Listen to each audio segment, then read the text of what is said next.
Hello, hello.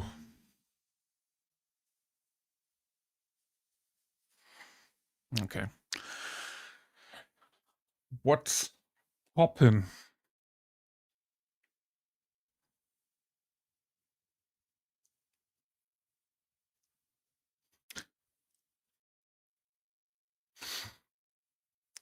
We will finish the last Infernus Marine today, blacking out all the parts.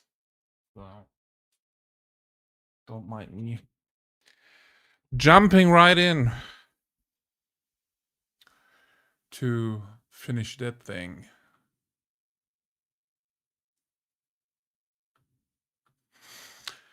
And later, of course, we will watch the show. The 11th edition unboxing thingy.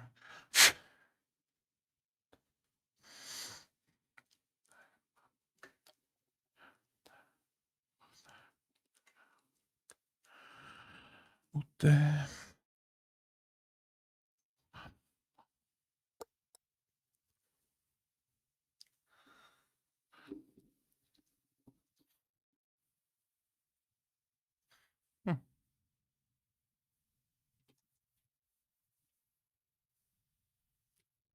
That one might be...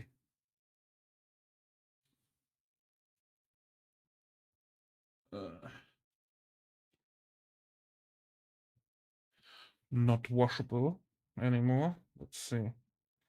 Did this dried out already? Too much. Oh no, this should work.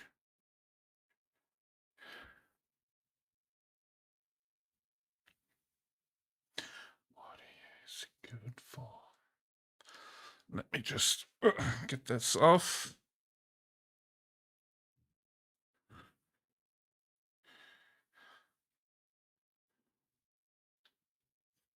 And wash that. Be right back.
Then.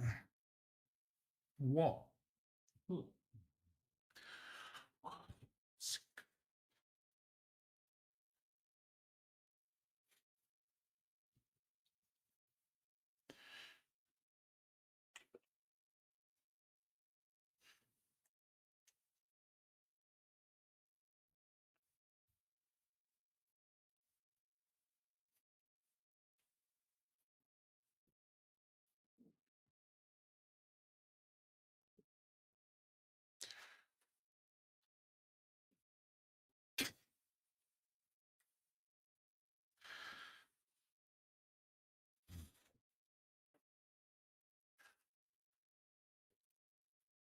But I like the... Wait a second, let's make a radio out of that.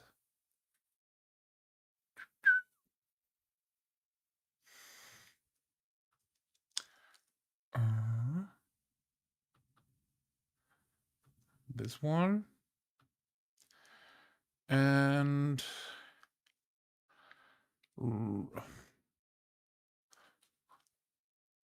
There we go. There we go.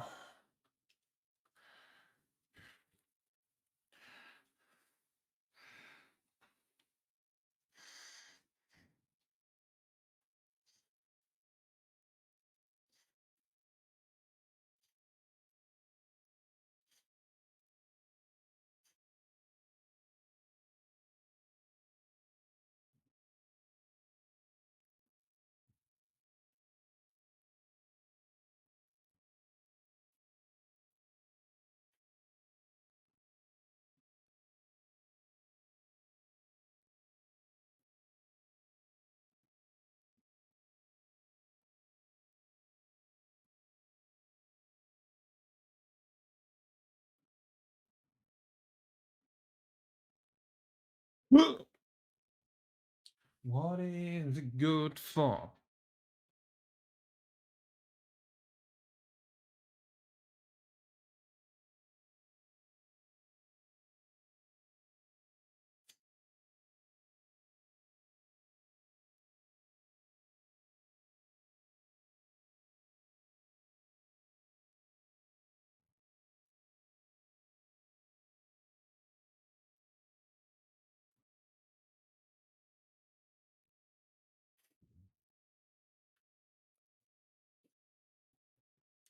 It's good for. All right. By the way, I need to clean my brushes for a second.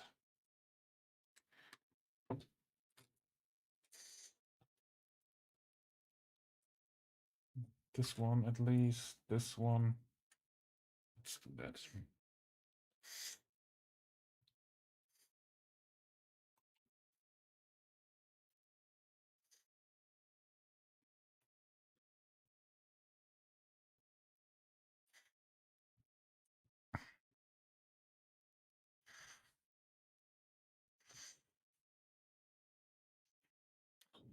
It's good for absolutely nothing.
Talking about my girl, my girl.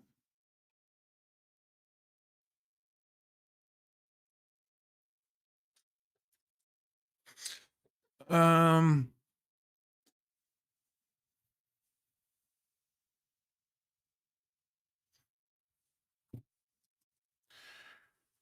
hello. There we go.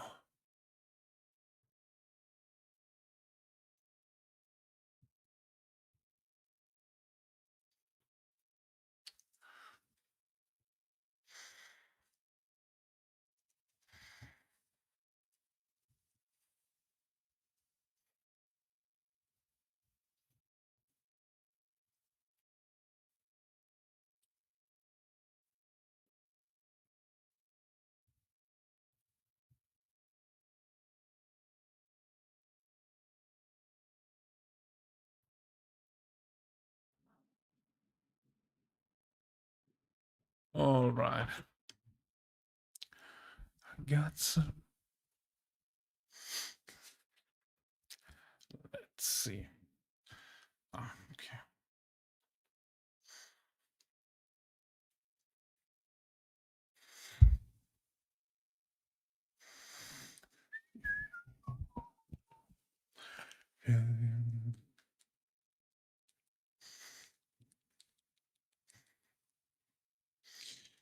My girl.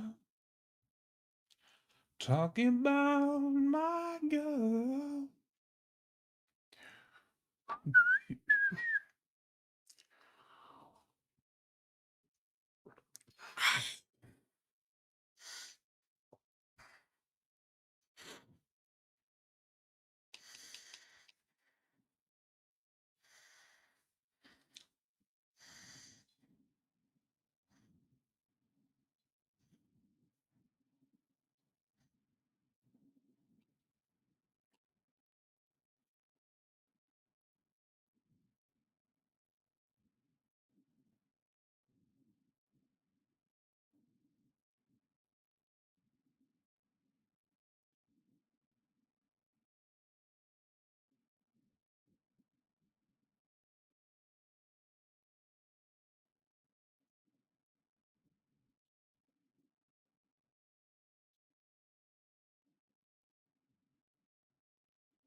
Yo, Murdoch! What's poppin'? How are you doing?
Yeah, I think it's impossible to do that alone.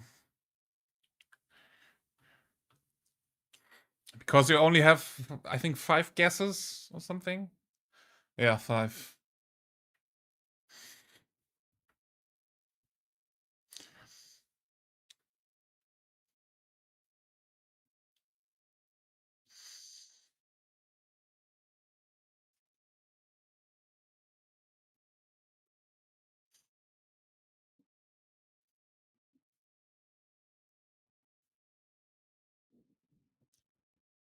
Yo, Sally! How are you doing? How far did you and Jace got yesterday in Space Marine 2?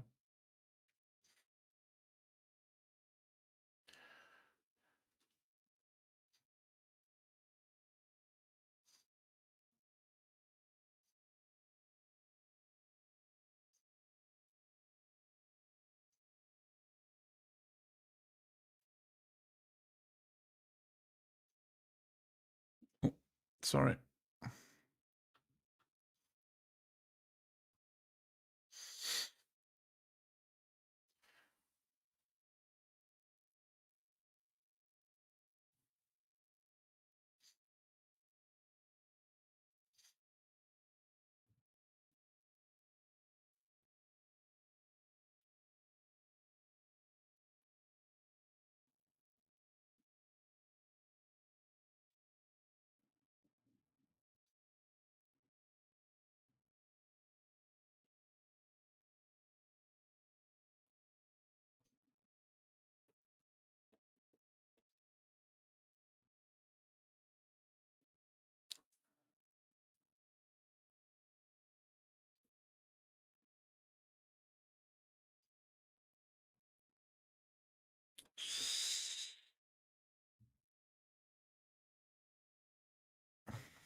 That was close.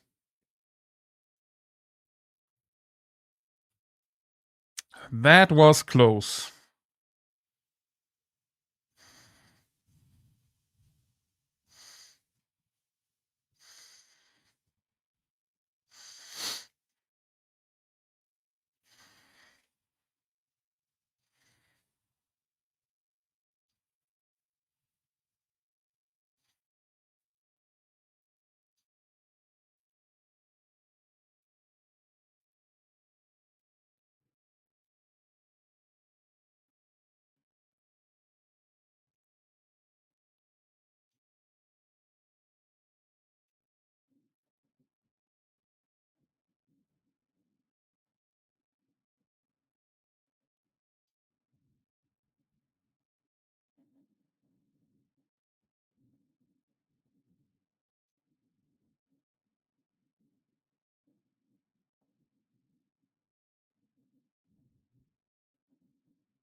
Talking about food, I need food. I can't feel the hypo kicking in.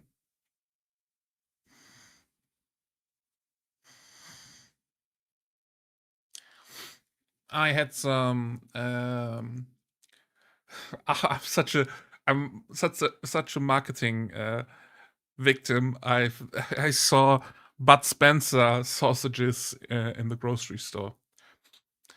They were filled with bacon and cheese, and the other ones were jalapeno and cheese.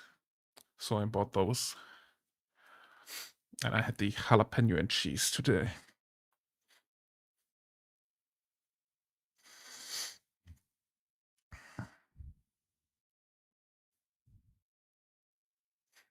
They have Polynesian beans too? Okay. Beans I get.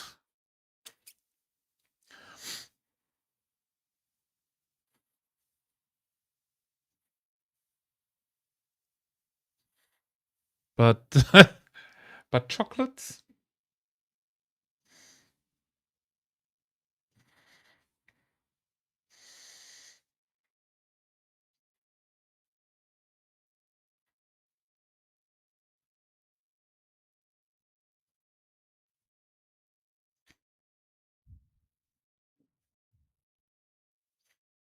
And I ate them a year later. Yeah, that's basically how it works with Christmas chocolates.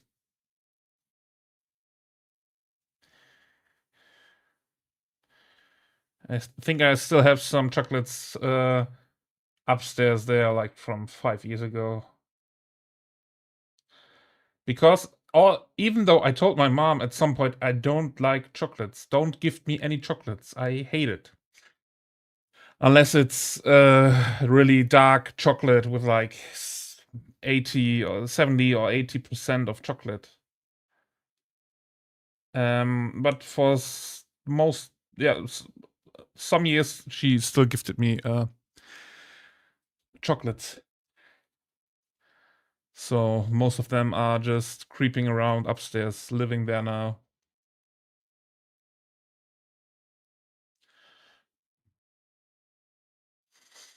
But this year for Easter, I got a bag of chips and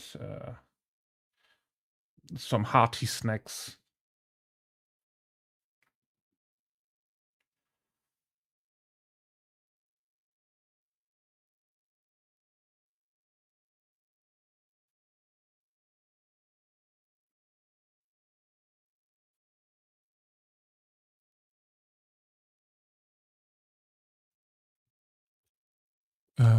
I get sweets, they won't survive. If I get sweets, they won't survive the year.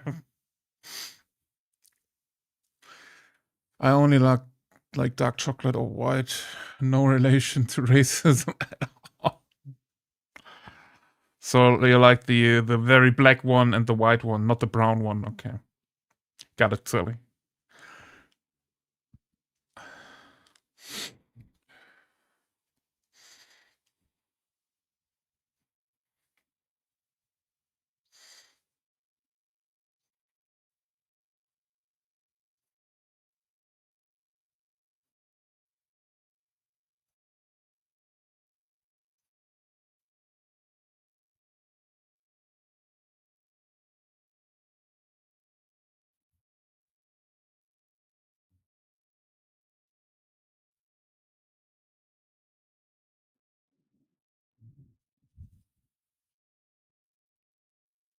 Can only think of matcha chocolate. White chocolate is just fat. That's it, though. We love fats here. Well, time to travel to Malaysia then, huh?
Like what I see in Western countries, most of you guys don't like fat and beef or lamb.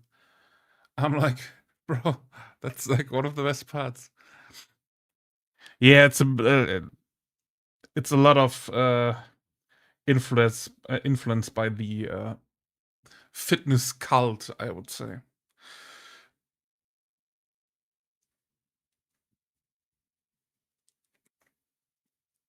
Oh,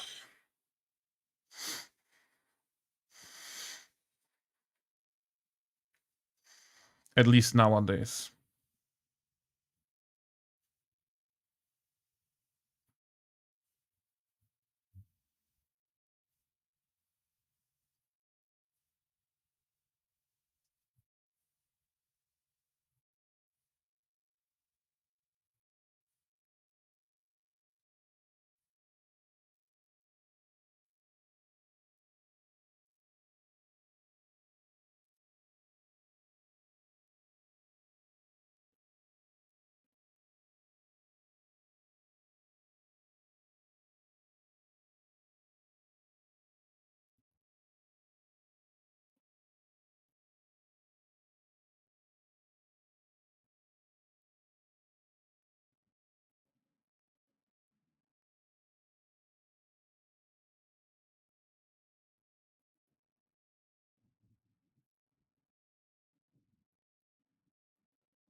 What the fuck did I do? I didn't even say the word steak. Fuck you, Sally. I didn't do shit about that.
Welcome to the party.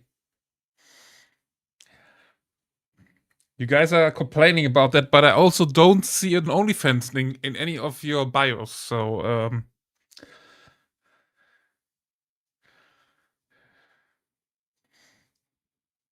looks like you don't have the real mindset, the alpha mindset to make money, guys. Join the WhatsApp group.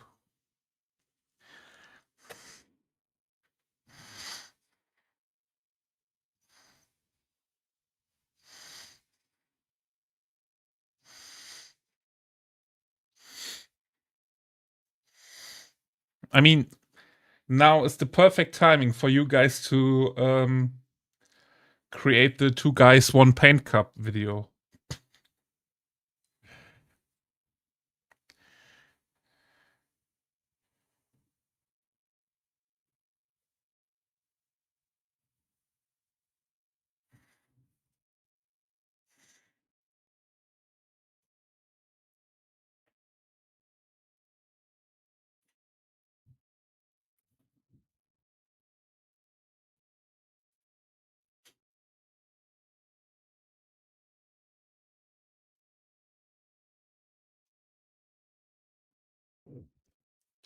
If my government saw an OnlyFans account, well, come over here. I can marry you if you want to. Just to get you over here.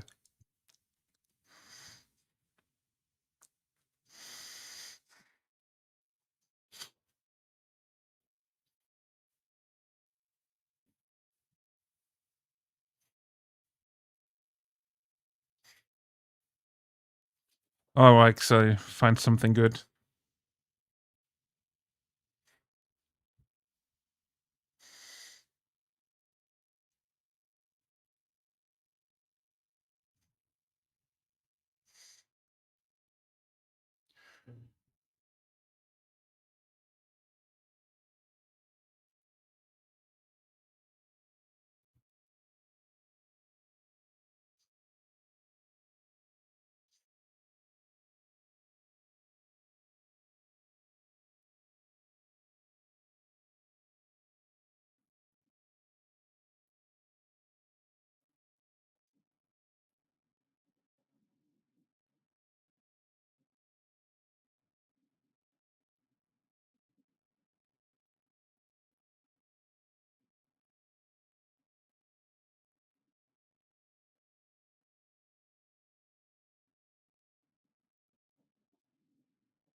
All right.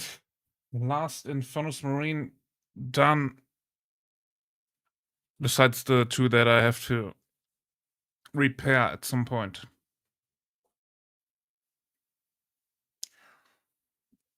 Ugh. But if we're done, we have 5, 10. I think these are 8. Yeah. So, yeah, 2 left. And then we have the 20-man squad ready.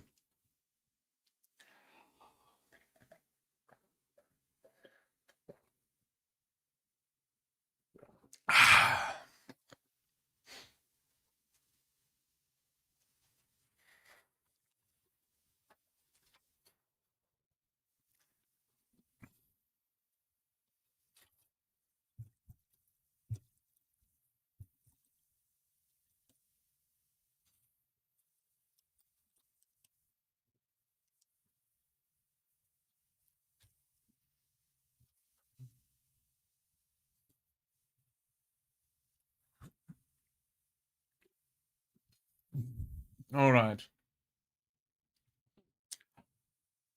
Should I go ahead and black out some more characters?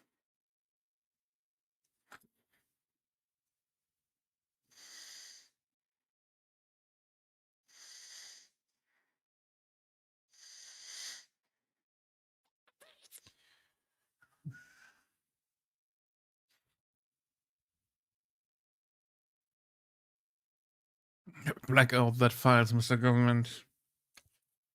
All right. Let's go ahead and paint my, at least optic-wise, favorite models. Black Gods.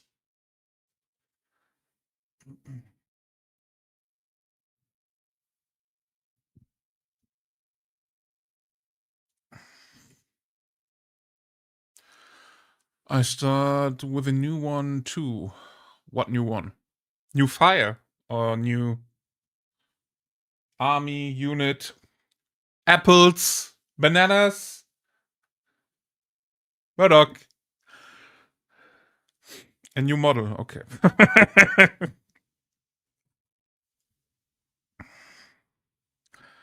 Didn't I have 6 Blade Guard veteran? Oh, there we go. That's the other one. Oop.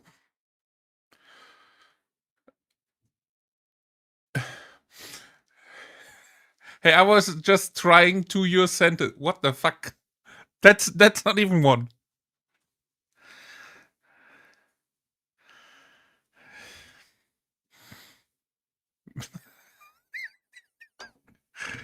All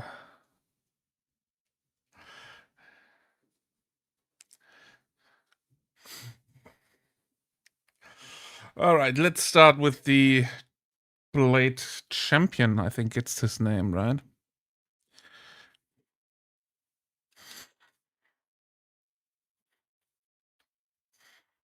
That is the one I got from the Combat Patrol magazine. Maybe I will use this one as the Kit Bash with the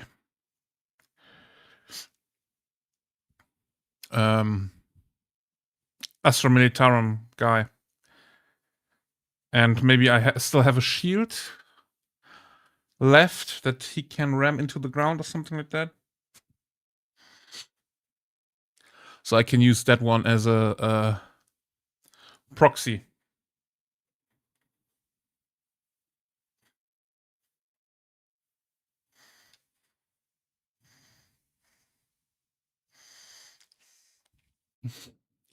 A guardsman, I'm sold. Yeah, that's the one I want to use for this little diorama that Miniaturista did, where the guardsman is positioned like that on the base, and then the Blade Guard veteran puts the shield in front of the guardsman just to save him.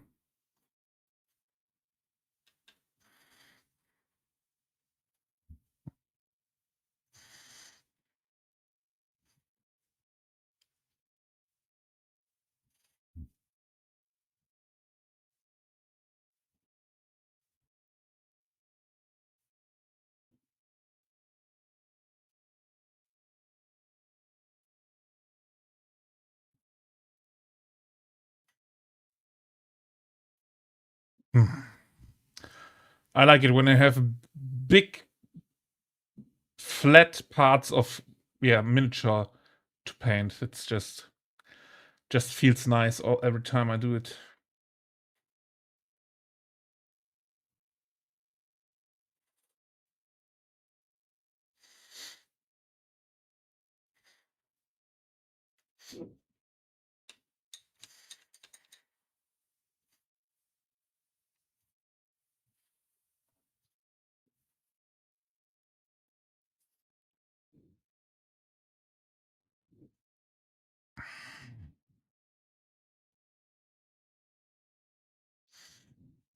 Did you get the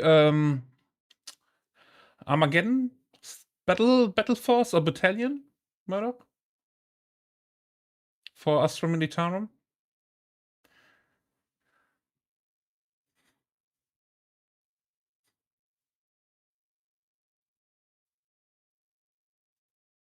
Just saw that.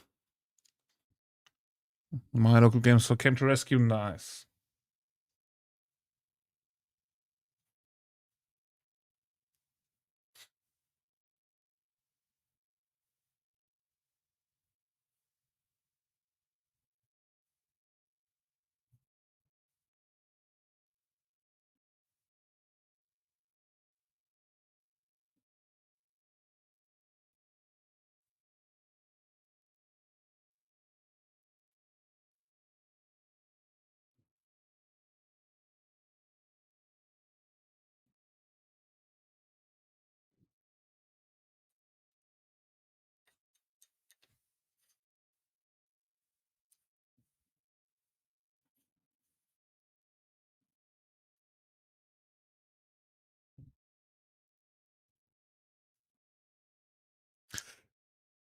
When it was sold out, I got a mail from them. Pre-order now. I assumed they already took pre-orders.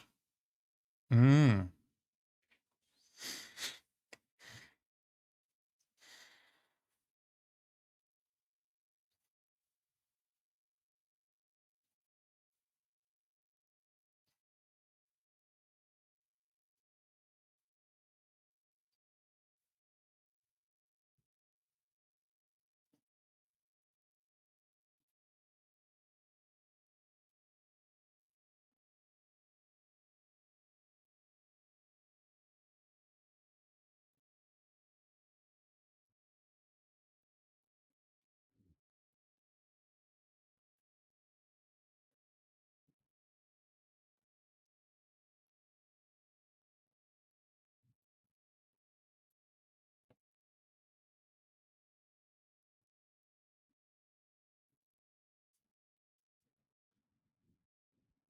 Ah.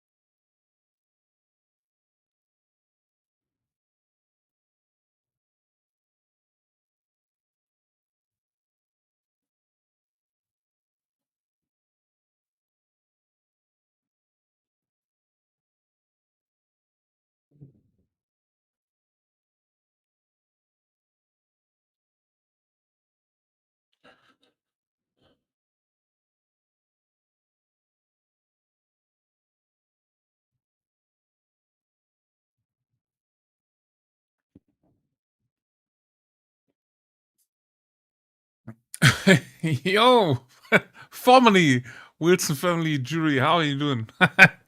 What's your thought on Legions Imperialis? It's the small scale game, right? The where you get the titans and everything, right? Is it that, or is it the card game?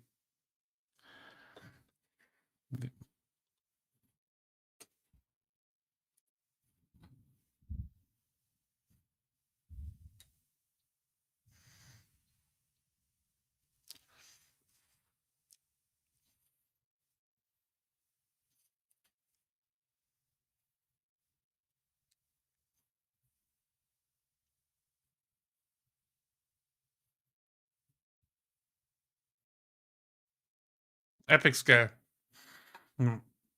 I I haven't had any um I don't have any experience with that one. But the models look cool. I like that you can play like real titans without spending thousands of dollars on one model.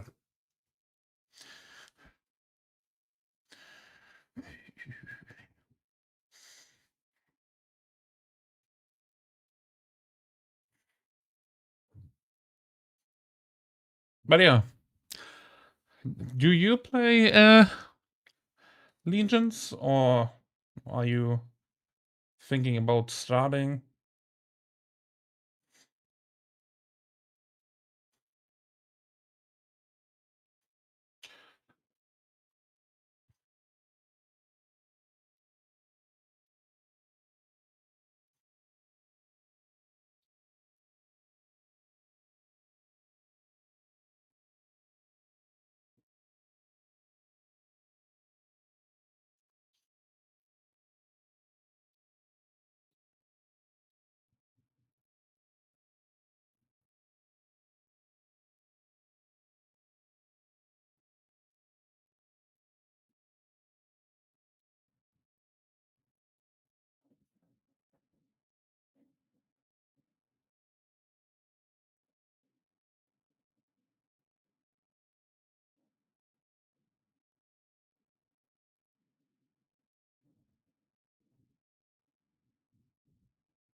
Hmm.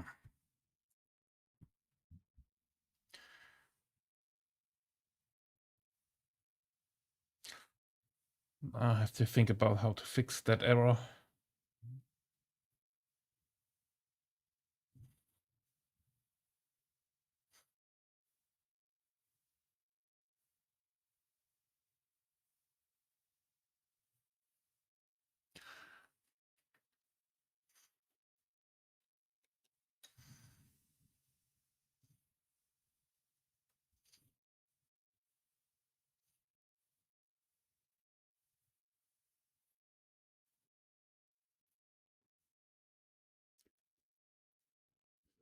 Yo, Nurgle!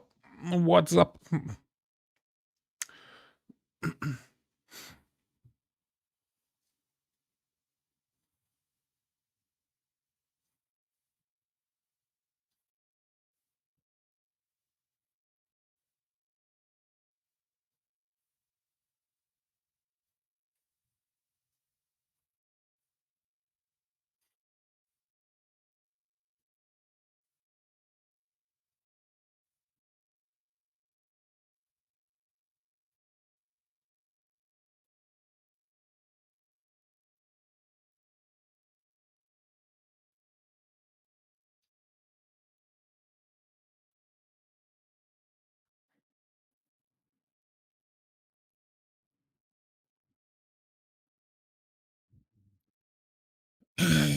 Thinking of starting a Knights and Tanks army that at epic scale. 24 knights, 303 pounds, and 9,670 points.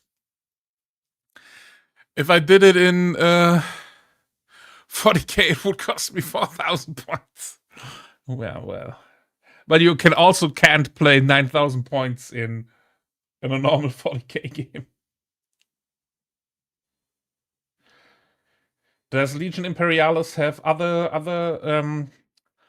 army size scalings? Or do they also go for 500,000?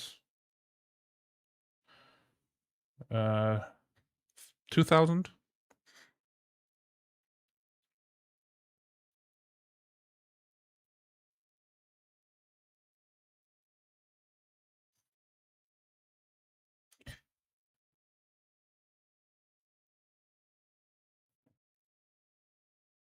By the way, to the people on Twitch, how you like my stream title?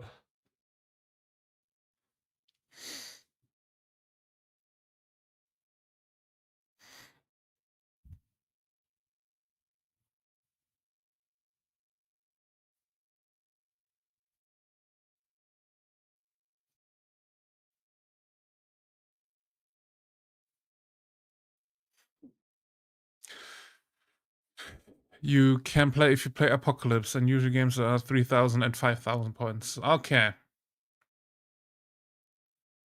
Yeah, 24 knights for 300 pounds sounds better than for 4,000 pounds. That is an easy decision there.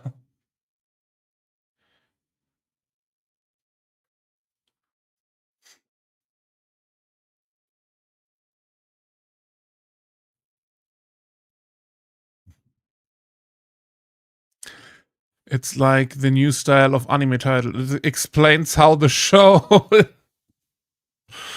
It explains how the story,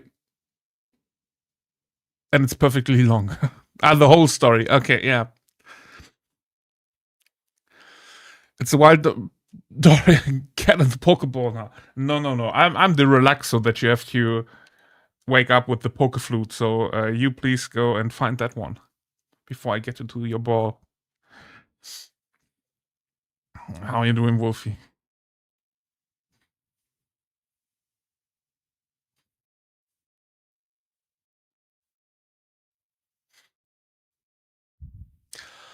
Teen Wolf, the new Teen Wolf series is so good. I watch that all the time.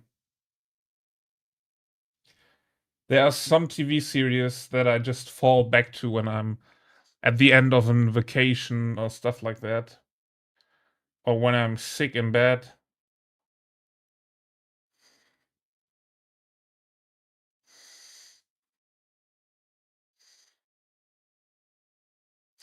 And the new Teen Wolf is one of them.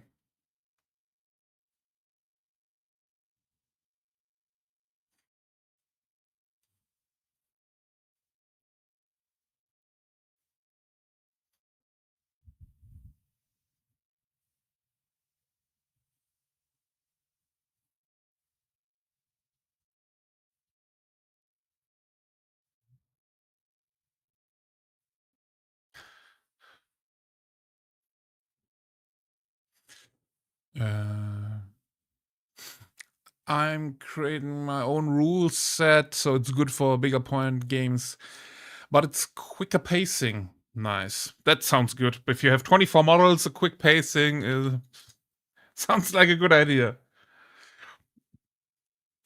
There's only one Teen Wolf, and it's Michael J. Fox. Okay, Grandpa, eat your pineapple pizza.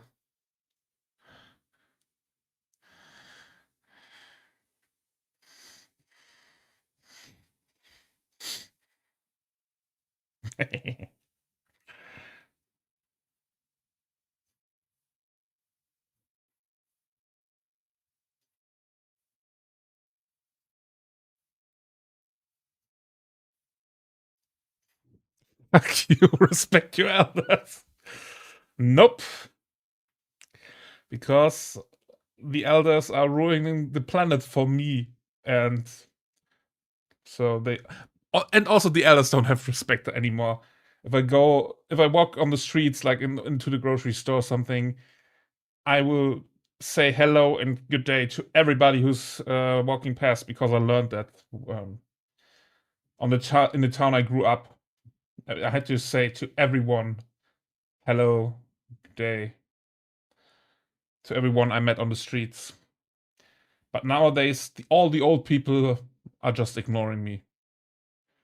Especially the old people.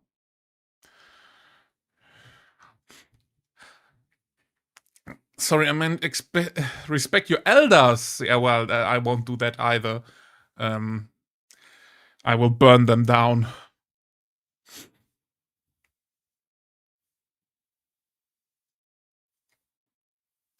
Yes, I'm a space racist.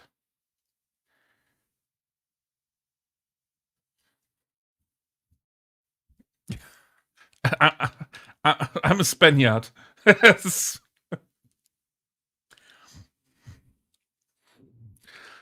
I learned it too, but stopped because everybody is like, what the fuck? Yeah, I don't know what happened. I mean, I moved to this, I would say, city. It's like 5 kilometers or less that I have to drive into the big city here. Yeah, but since then, people are also shocked when I order some bread or stuff at the bakery that I say please and thank you and have a good day, and that when it happens that I forget it because I'm just yeah, in my own thoughts, that I excuse myself for not saying please.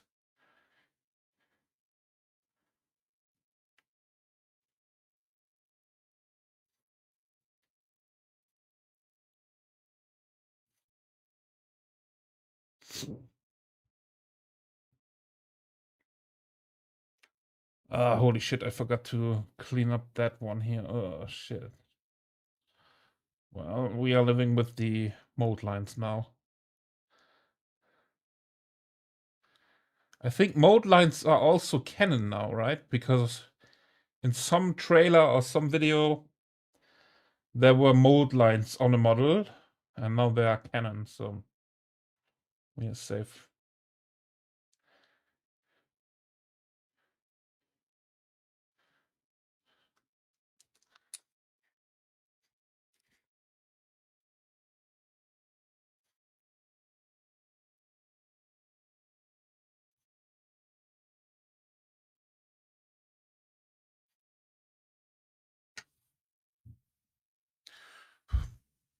Yeah, being polite is free. I forgot my manners. Yeah, I know that. I hate people that are like, I get this and this when they order. Yeah. I don't know what happened to society, but we are on a pretty fast downfall. You got auto modded? Yeah, sorry, I don't have any mods. If anyone wants to apply for mod,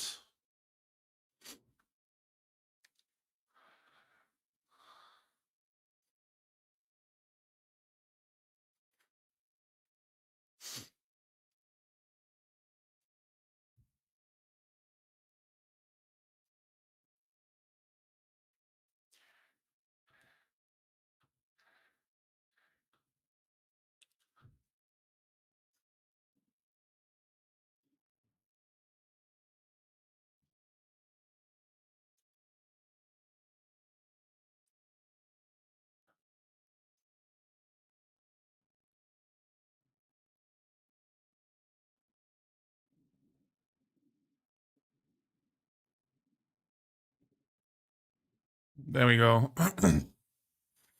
I know that I can trust you both to some degree.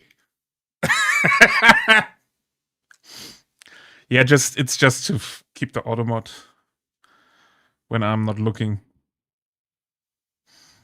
So at least someone will see it.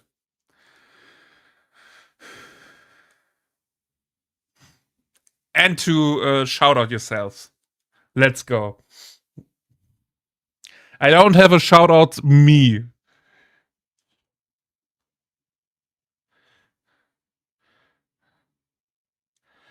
But I think you are all able to type your own names.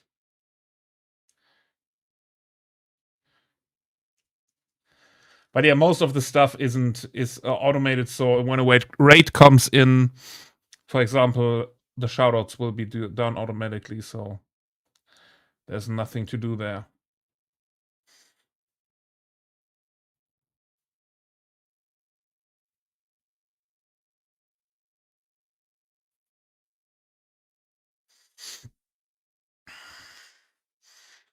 Refugees 40k unboxing in an hour. Yeah, we are also watching two middle-aged guys opening a paper box with some plastic in it.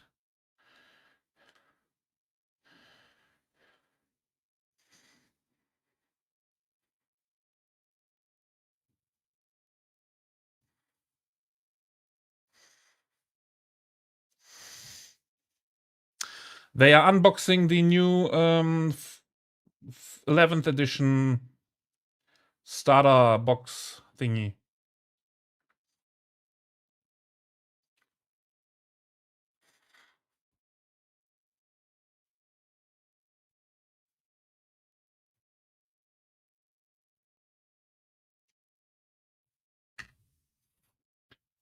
Yes,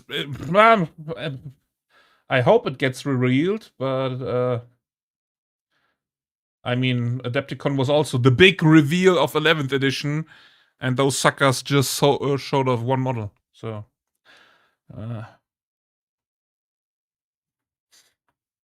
but in the trailer for the preview, they said that they hopefully will have good sound. So.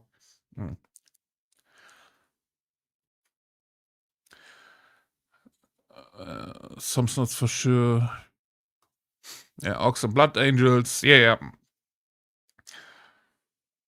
The Snotlings were also revealed. I think they will be like, because they only revealed 5. It feels like this is just a 10-unit squad with 5 models in them.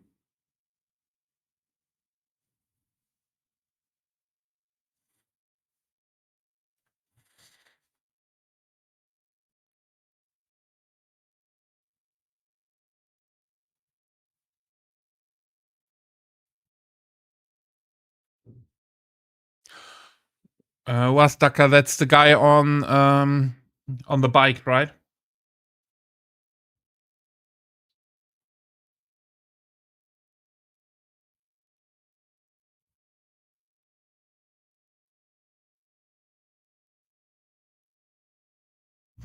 Yeah, he looks cool. But he also costs $50, which is...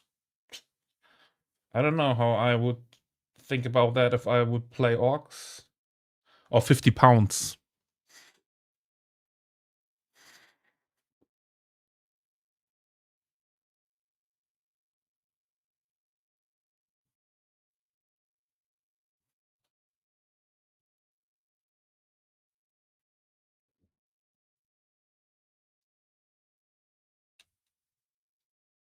At least $50 on the Warhammer website, I know. A lot of people don't even order there anymore. But if there are some models that are like, you can only get them in our shop, that's a bit ass.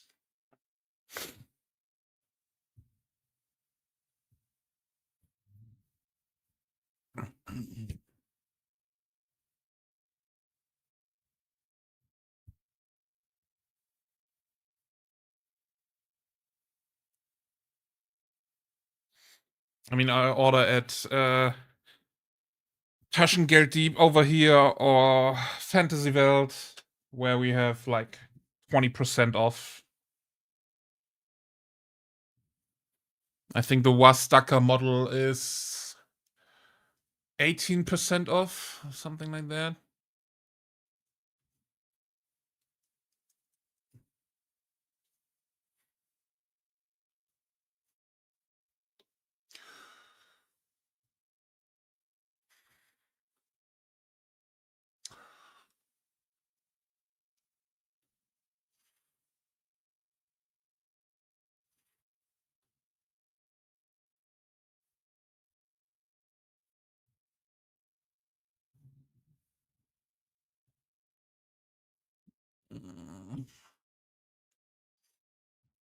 Where is the guy? There we go. Oh, it's 50 euros.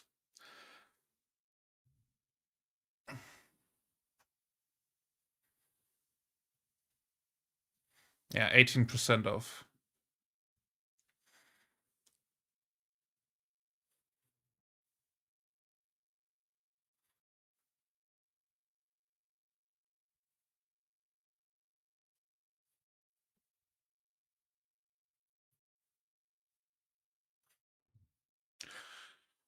I spent 100 on a piece of scenery.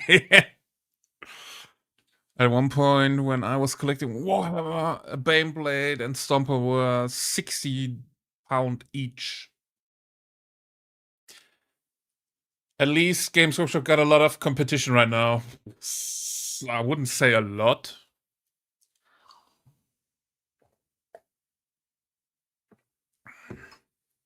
But I don't think I don't think that Games Workshop has any direct competition. Sure, we have some other people or other companies making war games, but it's 40k. 40k is selling because it's 40k and not because of it's a war game. People want to play Space Marines and fuck shit up and don't want to play slightly but altered but legally distinct Space Marines.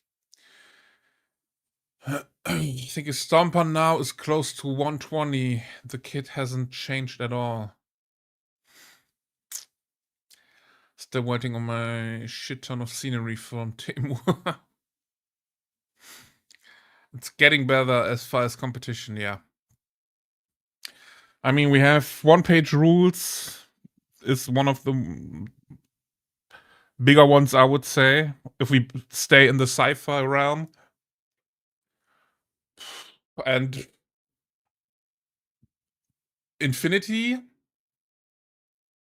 is also, but Infinity is more like cyberpunk, right?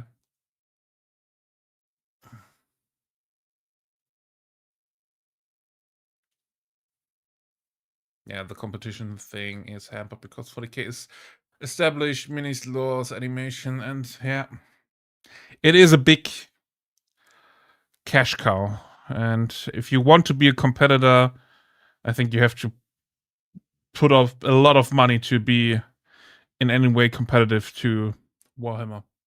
And even though Warhammer is like from the 80s, and it's just branded in so many people's mind.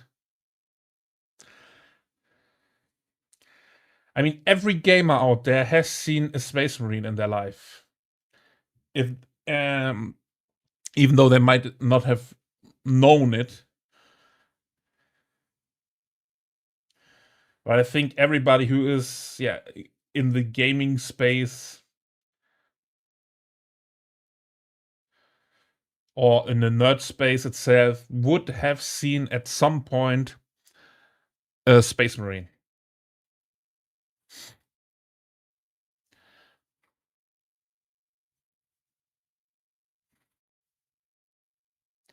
Wolfie, are you playing? Or are you just painting? Because I don't know if I ever asked you that. I know you're painting Elder right now, but I don't know if it's a commission. Give me big titty knife ear waifus. I just paint, alright.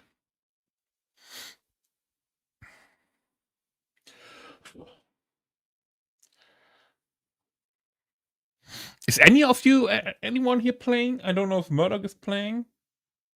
Nurgle, are you playing? Or are you just, I mean, I hope that you're playing because your stuff looks awesome.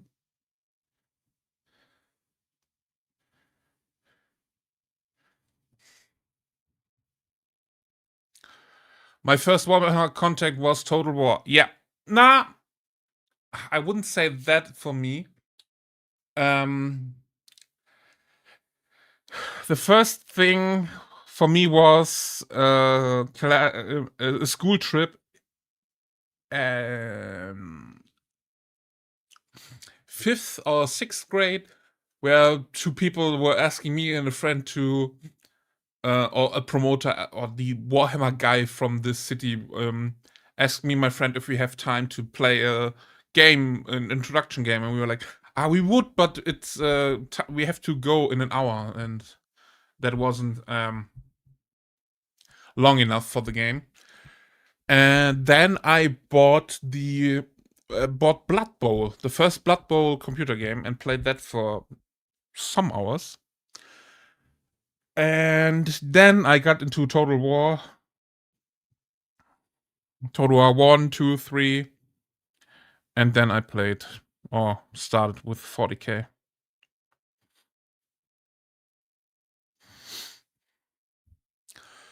Not at the moment. 5 matches. I did like 5 matches with my buddy in 9th. Okay.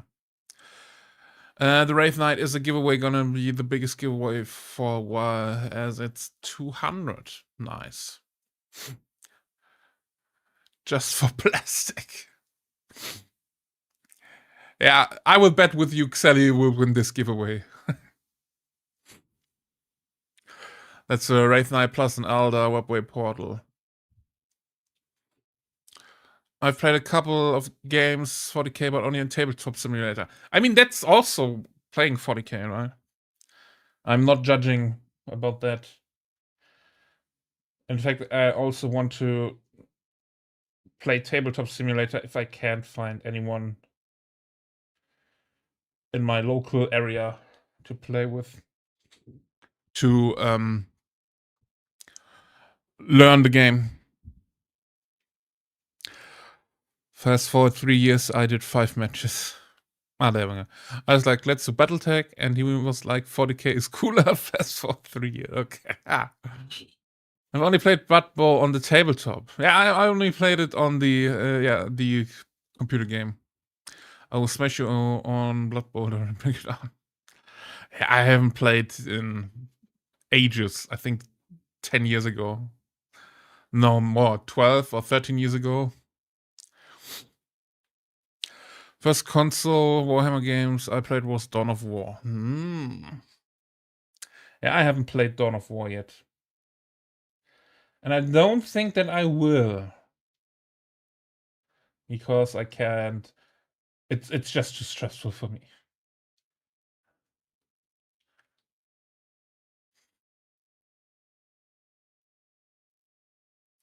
Those RTS games are just way too stressful. And all the people knowing all their shortcuts for their keyboards and smashing 500 keystrokes a second.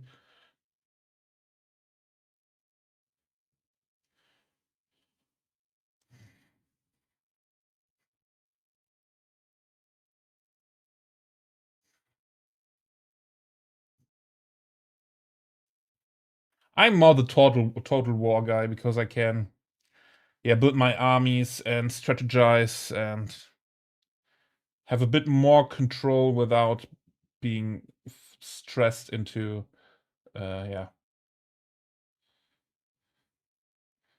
fighting someone.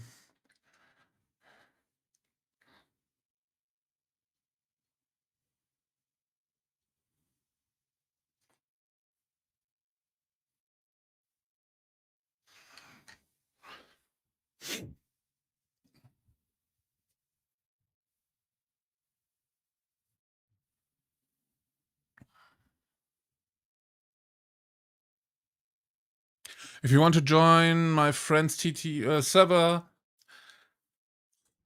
always hosting TTS games, and we are all beginners and a couple of experts, and they help us out a lot. It's super casual, 90% someone has time to play. Yeah, I will look into that when 11th edition comes out. I won't start learning 10th edition right now. That's not going to happen. RTS are my jam. AoE 2 all life long. I mean, yeah, Age of Empires was nice. I also played what's it? Stronghold. I played Stronghold a lot, but it's yet with all the if you're playing it online, there are some people that are just tryhards and want to play competitive. So that's just that's not my jam anymore. I'm getting old over here, 28. I really have to take a look into making a will and stuff like that. So it's just all too fast for me.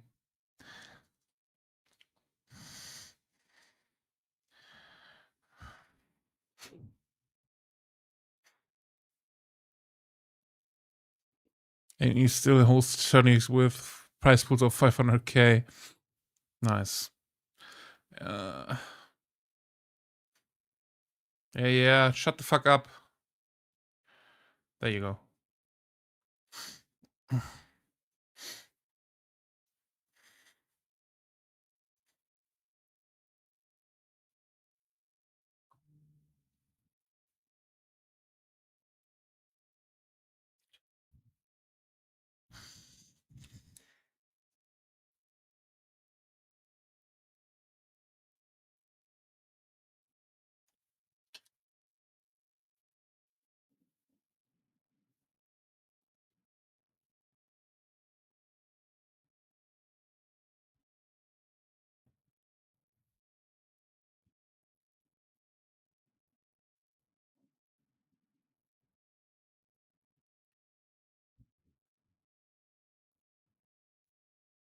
Man, that song is pretty up to date, huh?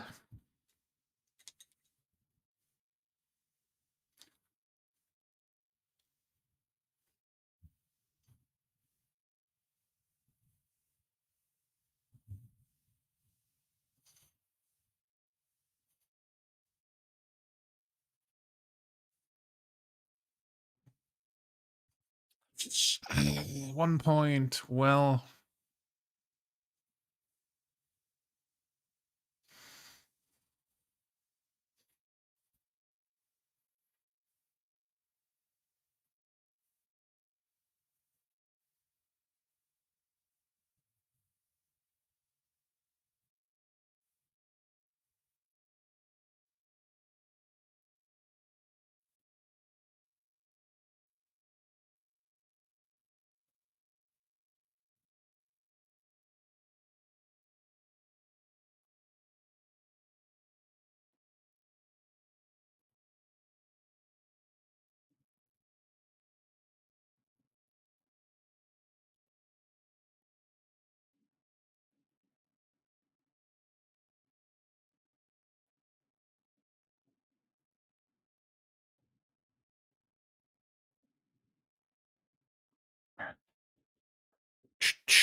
Stop the war now.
All right, Wolfie.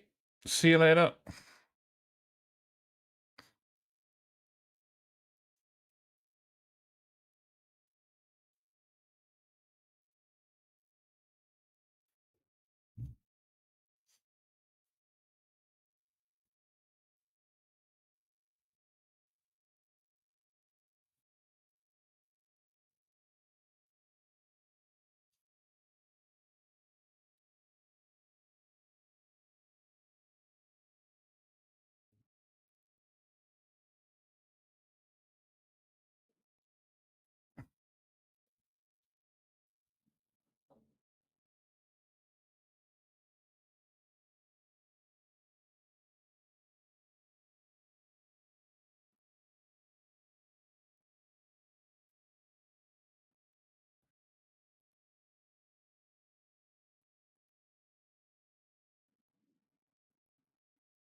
He leaves cause some more pressure is too much.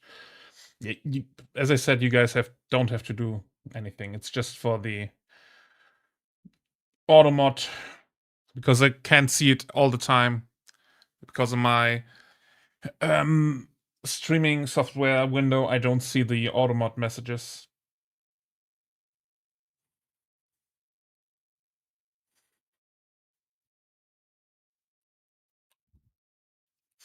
I mean, you can't even edit any commands or stuff like that. So it's just to have someone. I mean, if someone is chatting, one of you guys is there most of the time. So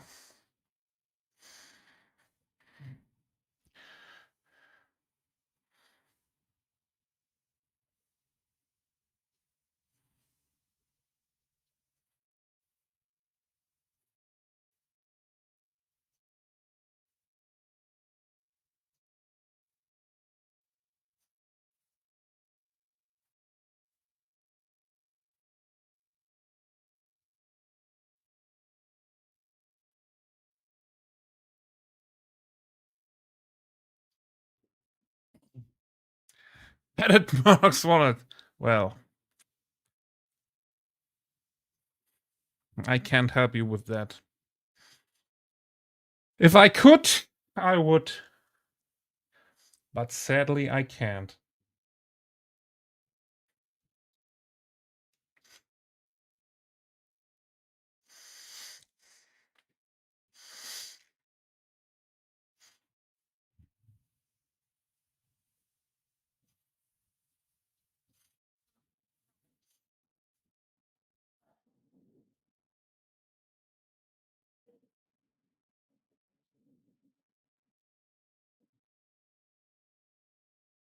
But I think we are close to a payout from Twitch, so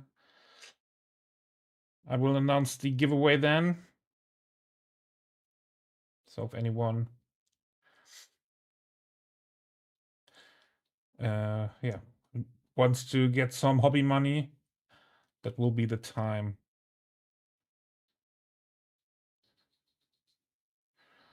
to win it.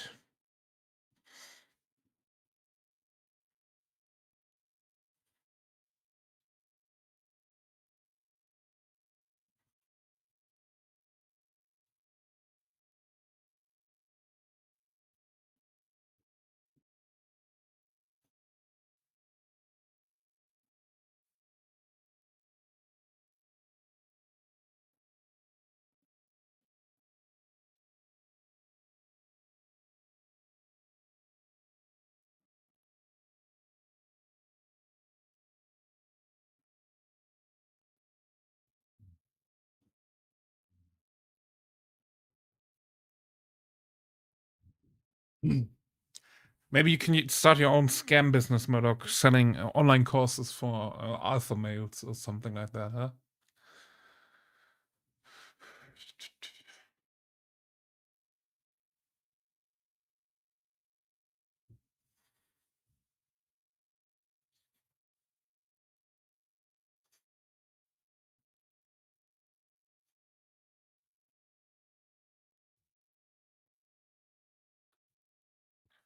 You want to buy one? Nah, I'm already an alpha male.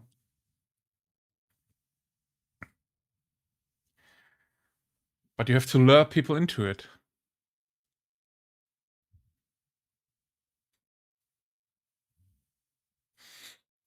I mean, I could take a job, but I don't really want an ass job. Yeah. Ass job is only for OnlyFans.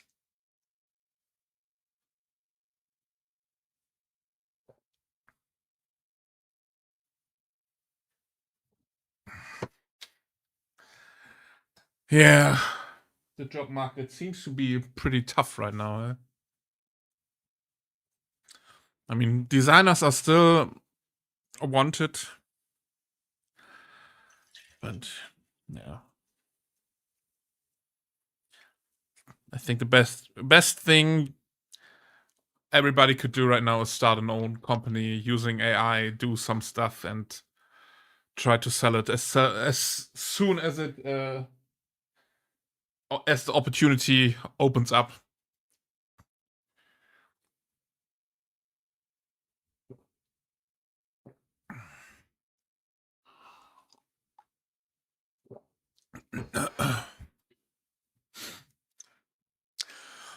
I could do the Dire Straits story, lifting refrigerators and color TVs, but I'm too old for that shit.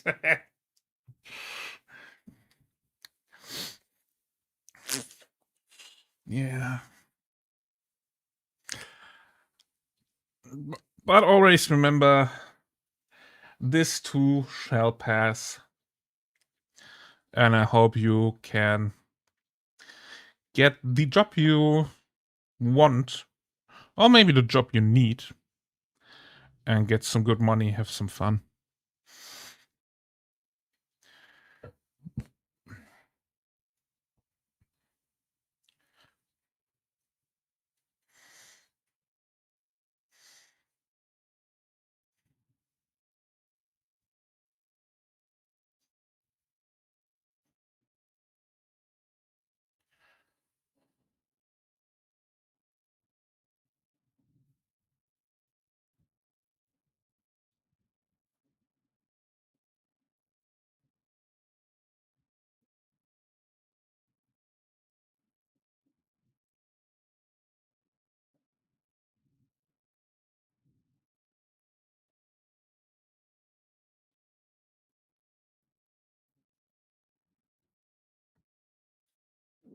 But you could start your own moving business and let other people carry the refrigerators and color TVs for you.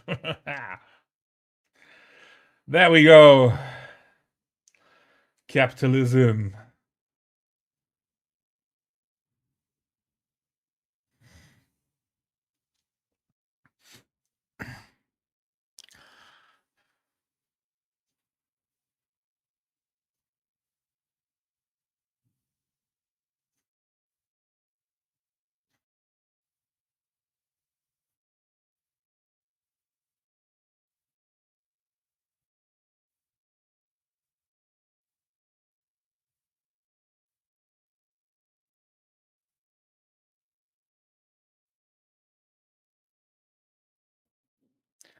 if I ever open up a business with employees, and it's going good, and it doesn't look like it will change soon, I will turn it into a employee-owned business, and everybody who wants to can be yeah can be owner or co-owner, and everybody gets paid the same. Everybody has the same responsibilities.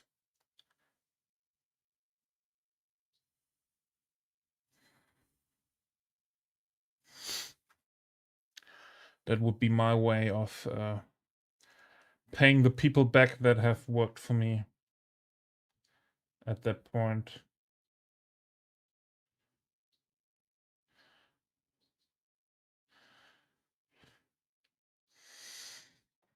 And if someone wants a raise, everybody gets a raise, or we have to talk about getting the raises and stuff like that. So that would be my way.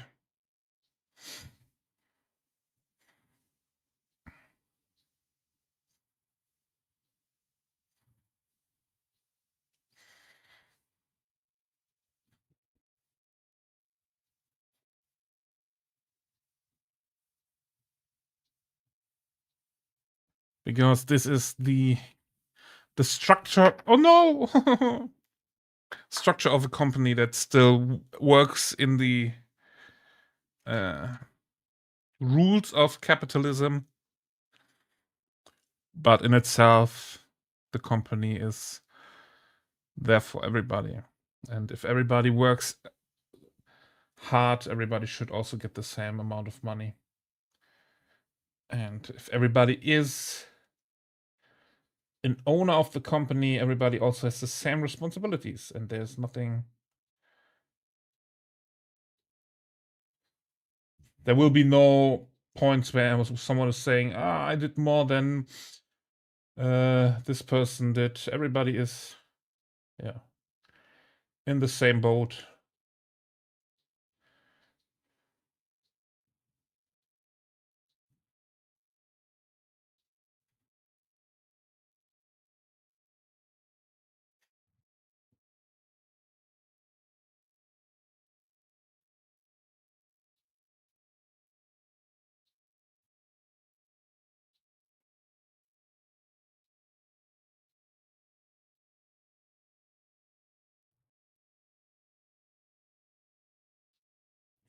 I really hate myself for gluing on the arms on all the miniatures.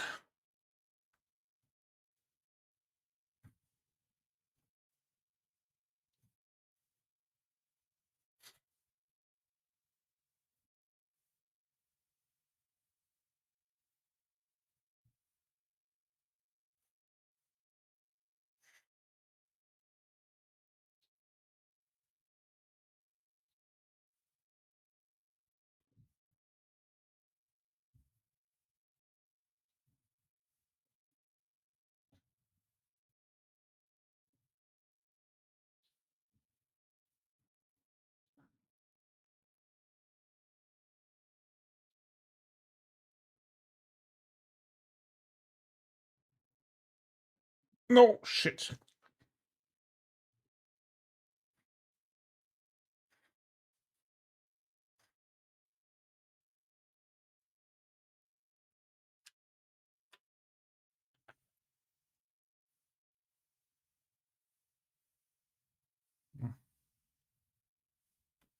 Save that one.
All right.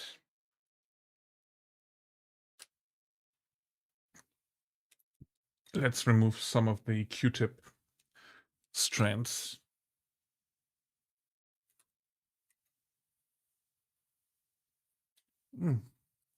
Let's see if they already started the stream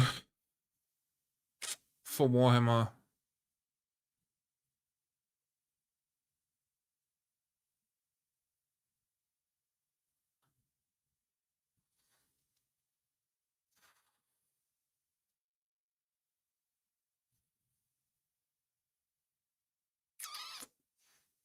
Did they?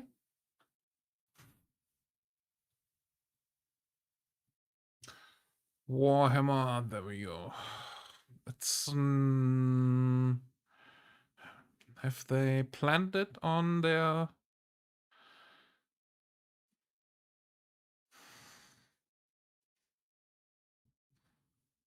They haven't planned it on Twitch.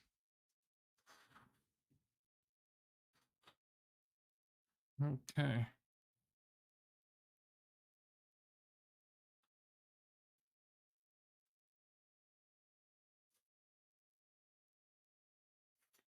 "20 minutes. Let's go."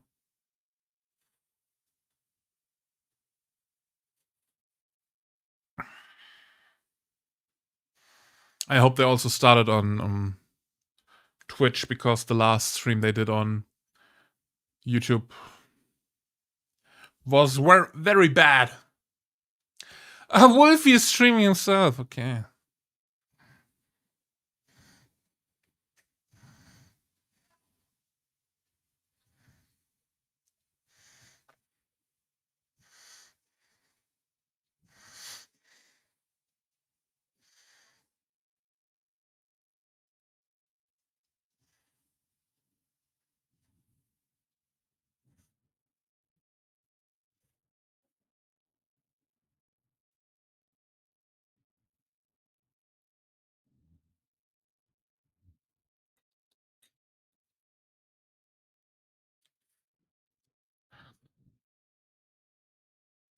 I wanted to remove the Q-tip thingies.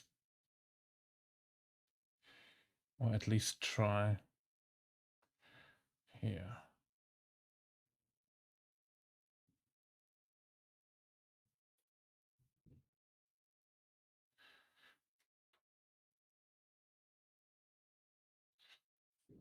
That's why I hate using Q-tips on models, because they will leave some little strands of fabric in your mini. And if you don't clean them up correctly, they will stay in the paint.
Okay.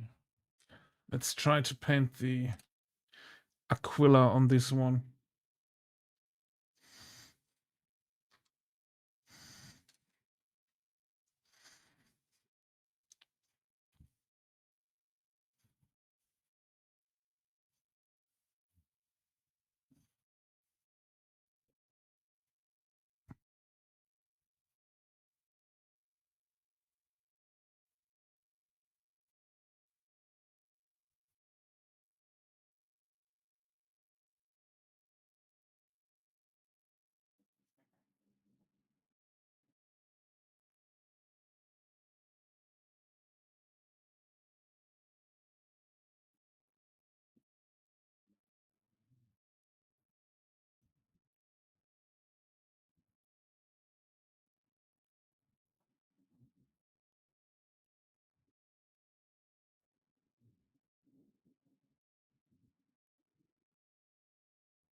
If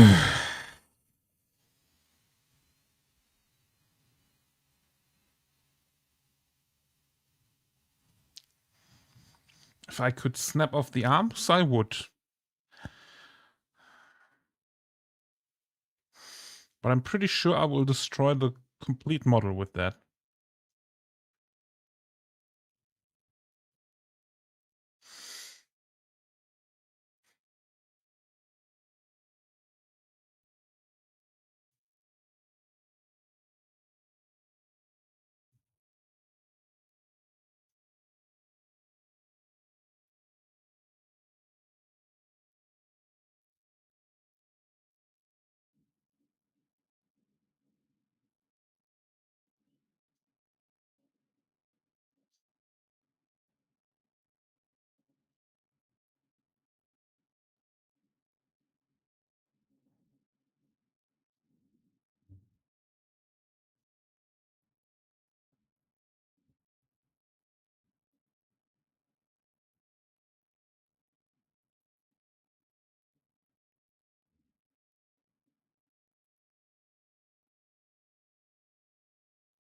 I mean, at this point, I would not be mad if both arms would just snap off at the glue point.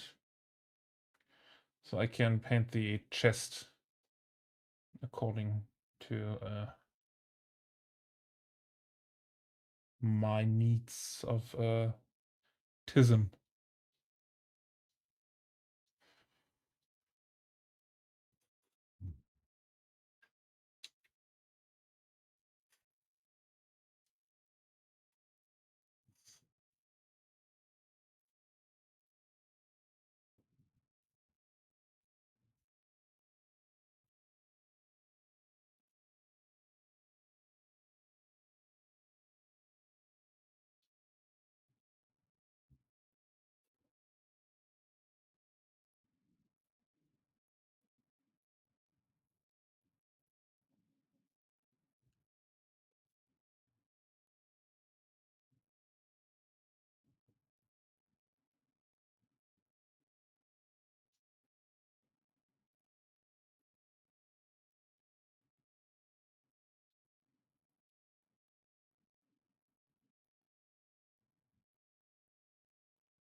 But that's all I got for this model.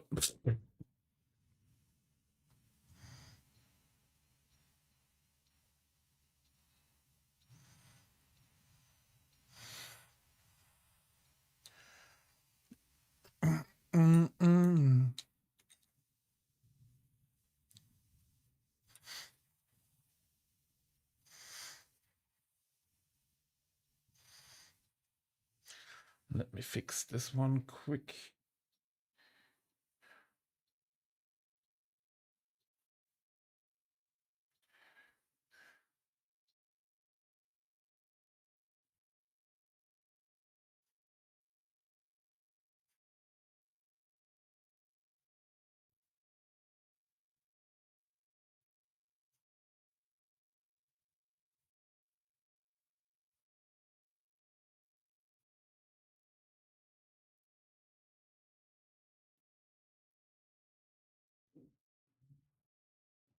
I could paint the rock, the tactical. I will use the bigger brush.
All right. I already hear the music.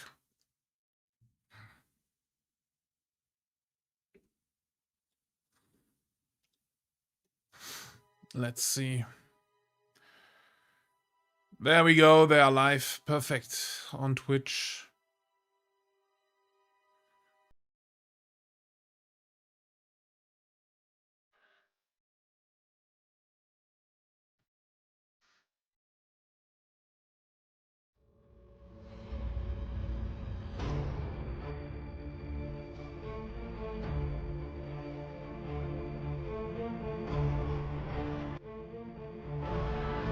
All right.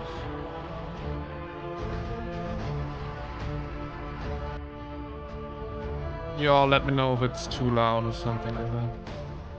It's too loud for me. Never mind. Okay, that's... And let's turn off all the gooners there. There we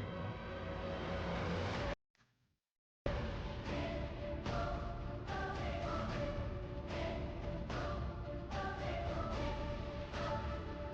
This should be good, right? Ah! Look at that. Let's change the face cam for now. Make it a bit smaller.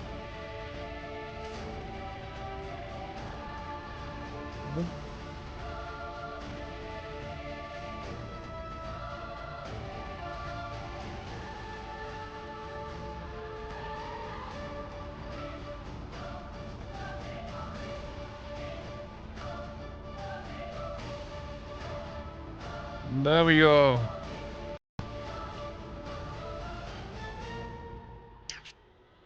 Look at this, huh?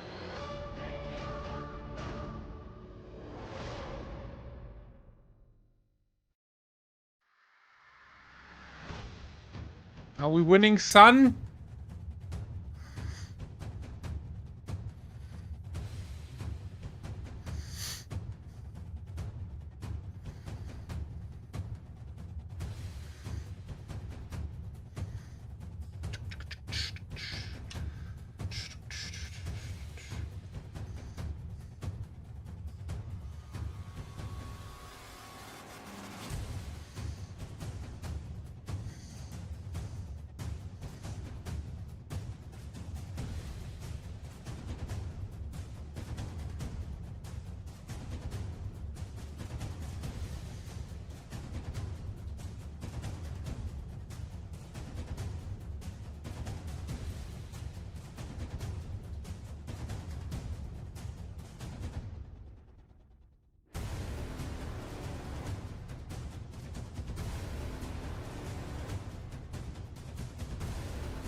Murdoch, are you still there?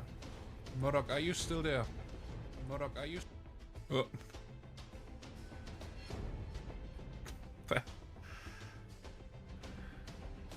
I'm back from marinating meat. All right, let me know if the sound is okay, or if it's too loud or anything. If you can hear the stream. If they fuck up the sound, I can do anything for that. But I at least can make sure that our sound is okay.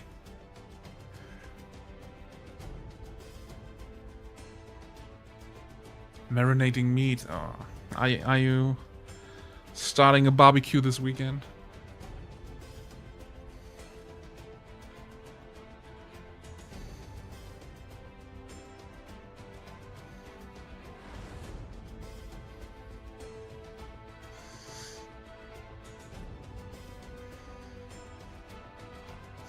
Yeah, I'm barbecue tomorrow. Nice.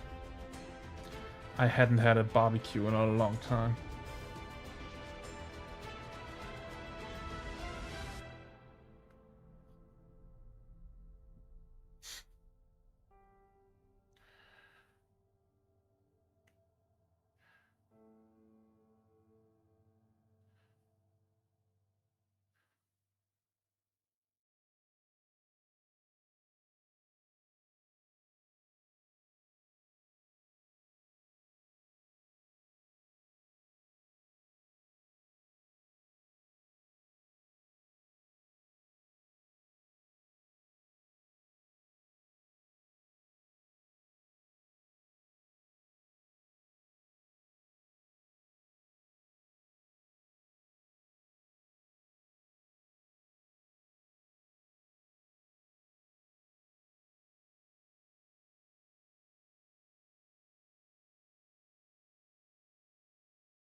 I will take a piece of the sky down with me. Dun, dun, dun, dun, dun, dun, dun, dun, dun, dun, dun, dun, dun, dun, dun, dun, dun, dun.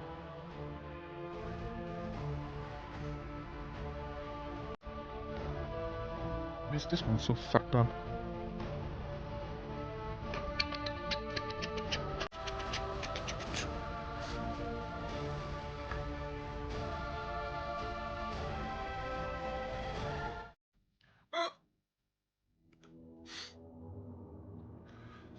Is it the same trailer that we already know, or is it a new one?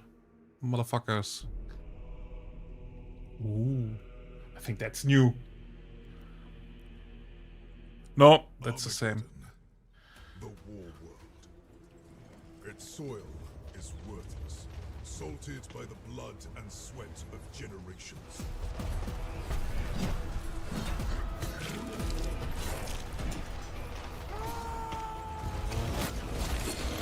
War is all that remains. It rises from the dust and echoes in the sky, a promise, a cacophony of endings.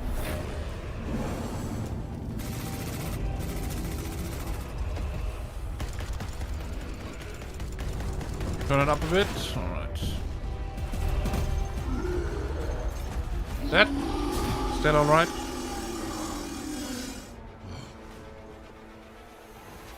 Sanguinius' sons, angels of death. We belong here.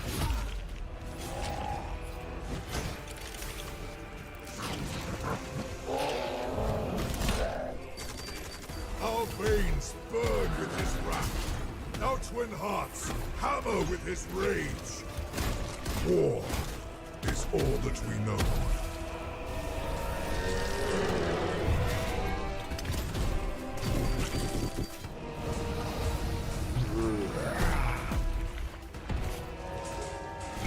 Dead blueberry. Dead blood angel confirmed. Dead ducker confirmed. This world must hold. There can be no retreat. There can be no mercy. There can be no peace. There is only war. Hammer 40k.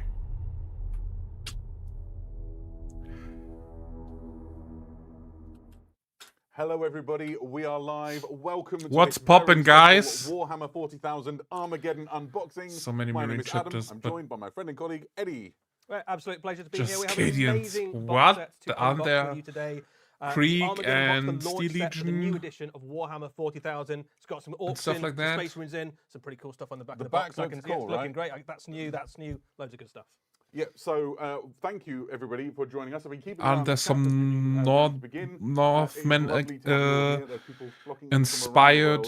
Let me tell you how it's going to work. For the next 45 But minutes Steel to Legion an hour just maybe, the name. Eddie and I are going to Is it open just this the box, name? take everything out, show you in But they are detail still all the Cadians. cool Warhammer goodness that's inside of it, and just have I a thought good there are time also some John Rambo getting excited dudes. about the launch box for the 11th edition of Warhammer 40,000. Yeah, we know a few things that are in this box already. Of course, we've seen some of them. Some preview on the jungle Warhammer fighter community website. thingies. We know 5 grots are coming. There's a chaplain we know about, a weird boy, some intercessors, some orc boys, loads of good stuff we know is coming. Perfect.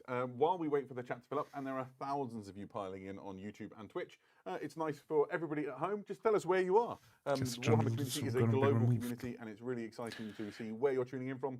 Give your location a shout out while I get the locations pouring into the chat.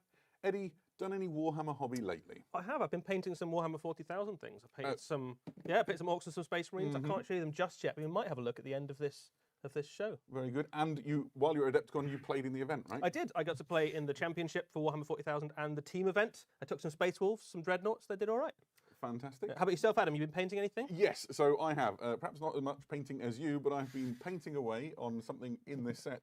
And also, I've been listening, as I do, to Ashes of the Imperium, which is the audio book for the first book in the Scouring sequence. And I love it. It's really great. There's some awesome battles and political intrigue, and I'm thoroughly hooked. I think I also might the get chat has the gone wild. I can't Scouring possibly, book. shout you all out, but we've got Texas. They're not updates in the 90s. Okay. We've got people really near here, Gamston near Nottingham. People in Germany. Somebody says Ulanor. That's a good location for this particular event. Ulanor is no good location. Never. Great places. Thank you all for That planet is fucked as hell. a little while with us. Absolutely. Nice. So, what have we done? We've welcomed you. We've introduced ourselves. Yeah, we know you. We already know both of you. So let's get started. I think we should probably open up the box. Yes. So, this is Warhammer. Fire away, Armageddon, please. the launch box. Let me know if I have to build some I new have, intercessors. A relatively blunt mold line scraping tool, and I'm going to use this to pop the seal on the back. Nearly show you the front. The official Warhammer mold line remover tool. Exactly. It's the most That's the dangerous. tool you want to open up your box. It's the most dangerous item that I can be trusted with live on air. I think It's it's true, fair to legally say. true. So, there we go. One box now ready. It's a hefty to box, open. isn't it? It is. Shall we crack it open? Let's do it. Let's do it. Oh, You got a little peek of some of the things in position there it already. perfectly. Yeah, there we go. Oh, the lid comes Excellent. off. I'll take that. All right. Thank you very much. So here we are. Tactical rocks confirmed. Just loaded with frames of Citadel miniatures and bases. There's always somebody in chat that says, what size is the base? The answer is there's loads of them, and there's that more big. bases They're somewhere that big. further down in. That big. You don't worry too much about that. Let's pull out all the frames, have a quick look at these, and then we'll go through and show you everything in detail. We will show you the painted models as well. Of course we will. It's not But- just going to be plastic. But if you're like me, you like to open a box and savor all the cool things that are in it. So where do we begin? This. I see the weird boy on the tactical rock there. The orc stuff, yeah. So this appears to be a kit of orc characters, as far as I can tell That is there. a massive banner. You've got a big banner in there. There's a big chopper someone gets. Looks like possibly some kind of orc medical specialist. Okay. Perfect. Pop Next those out. down there. Pop those down This there. is a command frame, and it has a Space Marine character, big cloak and relic shield, Classic stuff. and then an enormous orc, which is clearly some kind of war boss. We'll put that in the middle if there's a bit of both. That's yeah, nice big chopper there. So I'll stick this on my side. There we go. What? Okay, Next up, again, more Space Marines. This is a mix of Gravis armoured Space Marines, and then you've got some character models, a large standard for an Ancient. yeah. So I'll keep this one on my side.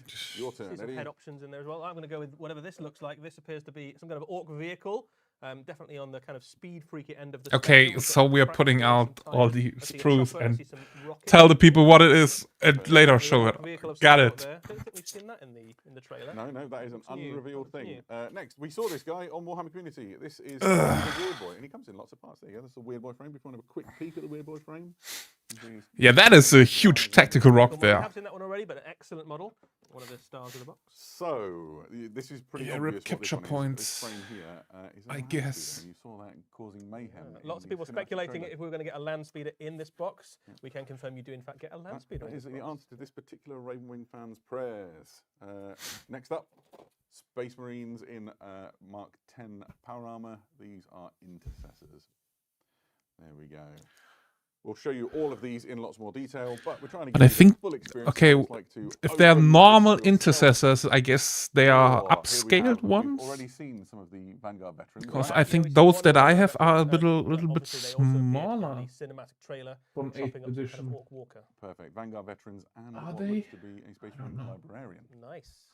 Give us the orc stuff. What I was we going got? to say, these Yeah, two my turn, frames my are turn. identical, and you can have them both at the same time. Oh, excellent. So this is a big frame of orc boys and Gretchen. Lots of some choppers in there, some shooters, lots of head options as well. The heads are separate, so a little bit of customization options in there as well, and some nice big orcs there. I can see some orc A little bit. knobs in the mix as well. How about fuck you and put a lot of customization in there? Of course, that enormous gun rig that we saw in the video. Yes, there is an enormous great cannon there, and some kind of orc walker, and we'll find out more about that in a little bit. Perfect. And for the base enthusiast out there, you know who you are. There are 3 more bases. Oh, nice. Bases. On the Space Marines. The stuff I So, can if you 3D look print down the side, myself. there is now a box within a box.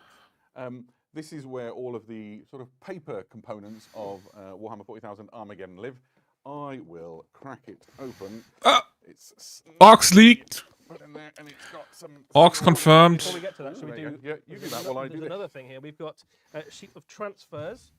This is a joint sheet between the Space Marines and the Orcs. What you've got in here is a quite nice selection of stuff. You've got a bunch of Space Marine chapters and a bunch of Orc clans. The Space Marine chapters are all ones that are taking part in the attack on Armageddon, basically. Yeah, so the Warhammer Studio have done a really good job here of connecting this launch box to the events that they're depicting on Armageddon. So Ooh, we get a nice hammer symbol for the Salamanders. And the White Scars. A golden hammer. Okay, but the rest is still the same. Operation to reclaim Armageddon. All the ones that are kind of taking the forefront in Operation Imperator, which is the attack to reclaim Armageddon from the Orcs. You've also got some Orc clans in there as well. So Goths, some Evil Suns, some Bad Moons. And Death Skulls as well, I think. And Death Skulls, yeah. And then some generic ones as well, so you can use for company markings and things that you can use in any chapter of Space Marines. I always get really... Yeah, I think a lot of Orc players would have a lot of that stuff already, right? So, I've busted the seals on this. Let's turn it around and open it. And then, there we go. This is all of the paper that you get inside the Armageddon all the box rules set. components, basically. Exactly. Operation So, Imperator. I guess we start with But the biggest one. artwork is Let's go with fucking the big dope. book, yeah. Perfect. So this is Operation Imperator. This is a enormous hardback lore book. This is a tome just full of the story. Ooh, I feel like nice. there might be spoilers within. This is the story of the Space Marines' mission to reclaim Armageddon. It is just absolutely packed with stories and art, the narrative that explains the events. That is There's cool. James I like shows that. An enormous map. Can I? Get a big map of Armageddon in there. There we go. So this is like a proper old school campaign book. It's got more detail on the battle for Probably than Armageddon. Anywhere, Yeah, any one more place detail ever. than we've ever had before. We've had a few kind of supplements and campaigns in the past that have gone to Armageddon, but this dives into it in even more detail, and particularly focusing on the forces of the Orcs pass on the and the box. Space Marines Marines. could One of the be things that I silly. really like about it. Yeah, but I don't just think the I war need zones any that it of features. those. There is a list of Maybe the if I different want Space to Marine redo chapters my and the different, intercessors, Orc that clans would that be are a taking part thing, in the right? battle. I You could can see use here, this one you've for. got Space Marine chapters like the Marines Malevolent, the Angels Eradicant, the Storm Lords present, the Subjugators. But let's see So how there's a whole well bunch of different Space Marine what's in the chapters that box. take part in I this, as well as don't know the stuff they the, talked about. The Blood Angels, obviously, who are leading the charge. It gives it a real feel of a sort of a historical recounting of events, which is really quite exciting. And if you look for hooks to connect your army to or the games that you're playing, this feels like just perfect material for campaigns or new collections and all that stuff. It's absolutely that. It is a nice big hardback book. There's loads of stuff in there. 120 pages. 120 pages long. It's pure lore as well. This is absolutely. Every just page of that book loads will be background £1 detail. of Worth saying price about of the this box. This is Let me tell you that. exclusive to this box. A lot of the other components we're going to go through today will eventually have separate releases individually or in other boxes. You're able to pick them up outside of the Armageddon box. This book, Operation Imperator, is exclusive to this box. So if you want to get your hand on this lovely hardback campaign book, it's only in Armageddon. Makes sense. Right. So next up, delving in, perhaps the most pedestrian item, but still extremely useful. This is the assembly guide, and it will come as no surprise to you that this is how you assemble your models. And it is just full color, detailed pictures of how to put them together. Full color is an interesting thing to say when most of the miniatures are grey because they're unpainted. But here we are, everything you'd expect, along with detailed, lavish photography on what they should look like when they're done. Yep. Lists, obviously, the various different options you've got in there. Oh, that's a good point. There so- are quite a lot of options. Yeah, on so some of quite a lot of the Space Marines we've shown. If there is a squad leader or something that's got an unhelmeted option, there's usually a helmeted option too. Same for the characters. All of the models are also push fit as well. You obviously can, but they do go together without glue. As a person who's not the best model builder, actually, I find I hate push fit. so I'm enjoying it. Next up, and this The is Infernus an enormous Marines I built are all push fit, and I hated every single model of them. They are so trash. This is the core rules for Warhammer 40,000. It's everything you need to Core play rules. a game of Warhammer 40,000 along with your codex. Nice. It's a nice compact version of the rules, so one ideal for taking to a battle with you. This is basically the engine that drives the new edition, right? This is the new core rules that interact with your existing codex. and all Hell's the Last different was tactics and push things fit. that are It coming, was pretty and good. all the missions. Okay, This is man. how you move I can to only speak for the fight quality of the this Infernus game Marines of kits, Warhammer and 40,000. they were absolutely horrible quality. Decide to pick a case or whatever, and you are good to go. Worth saying also at this point, the Warhammer 40,000 app will be being updated in line with the new edition at the time of the launch. So you'll be able to use that to full effect. It should be Oh, but great. that looks good. Promising. Right. So next is this pack here. On one side, orcs. On the other side, Space Yeah, sorry Marines, and for this the ad break is- in 20 seconds. I will How cool. switch back to the browser Perfect. window. This is all of the. But everybody who has units not that are within subbed, the box. I'm sorry. Split them down the middle, Eddie. Yeah, let's do it. I'll There take you the orc ones. So obviously, if you already have a Space Marine or an Orc Codex, you've got rules for lots of your units already. This will give you all of the rules for the contents of this box, so you can add them into your existing army. Very portable, nice size, but big enough to read, so very useful. They're just my jam because you Yeah. can keep them on the side of the table while you're playing. The rules for these will also be in the Warhammer 40,000 app, but if you like to lay your army's rules out in front of you in a little line across the table so they're easy to see and reference, very useful for that.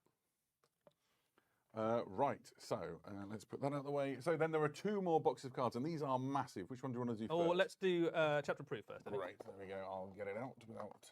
Oh, To break it. oh no, try not to. There we go. So, chapter approved cards. Tell us about chapter approved cards, Eddie. So, chapter approved will be a familiar concept for those of you who already play lots of games of Warhammer 40,000. This is basically the mechanism for creating missions in this edition of Warhammer 40,000, much as it has been for previous editions. The difference with this chapter approved deck is that this is the tool you use to create any mission for any game of Warhammer 40,000, not just for match play. This is for all types of games. So if you want to play a very narrative game, or if you want to play a very competitive game at a tournament or something like that, this is still the same deck that you use. Narrative has been weaved all the way through it. We've talked a little bit about that already on the Warhammer community site in terms of how this creates very narrative feeling games and how armies play into that. But this is the tool you need to create great missions.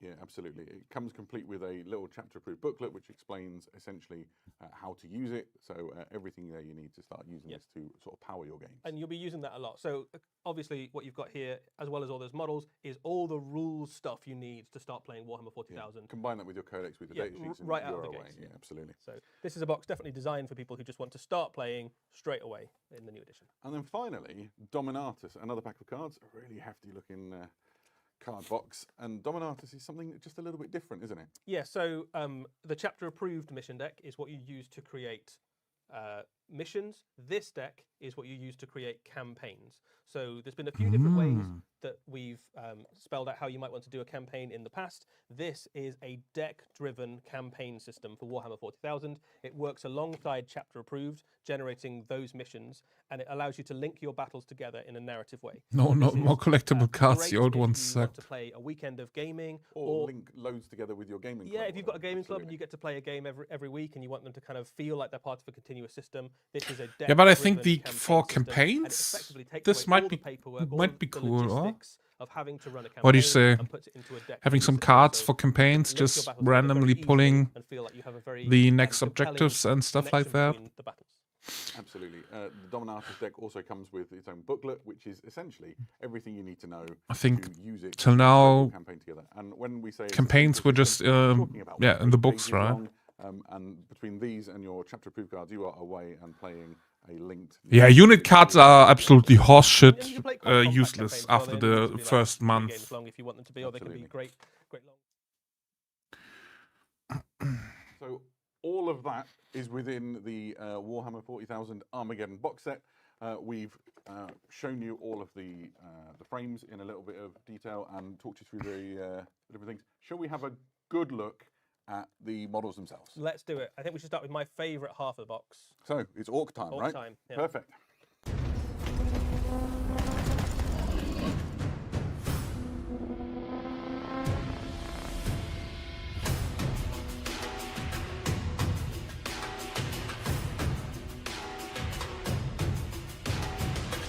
Minute cards. So maybe someone gets them for nostalgia.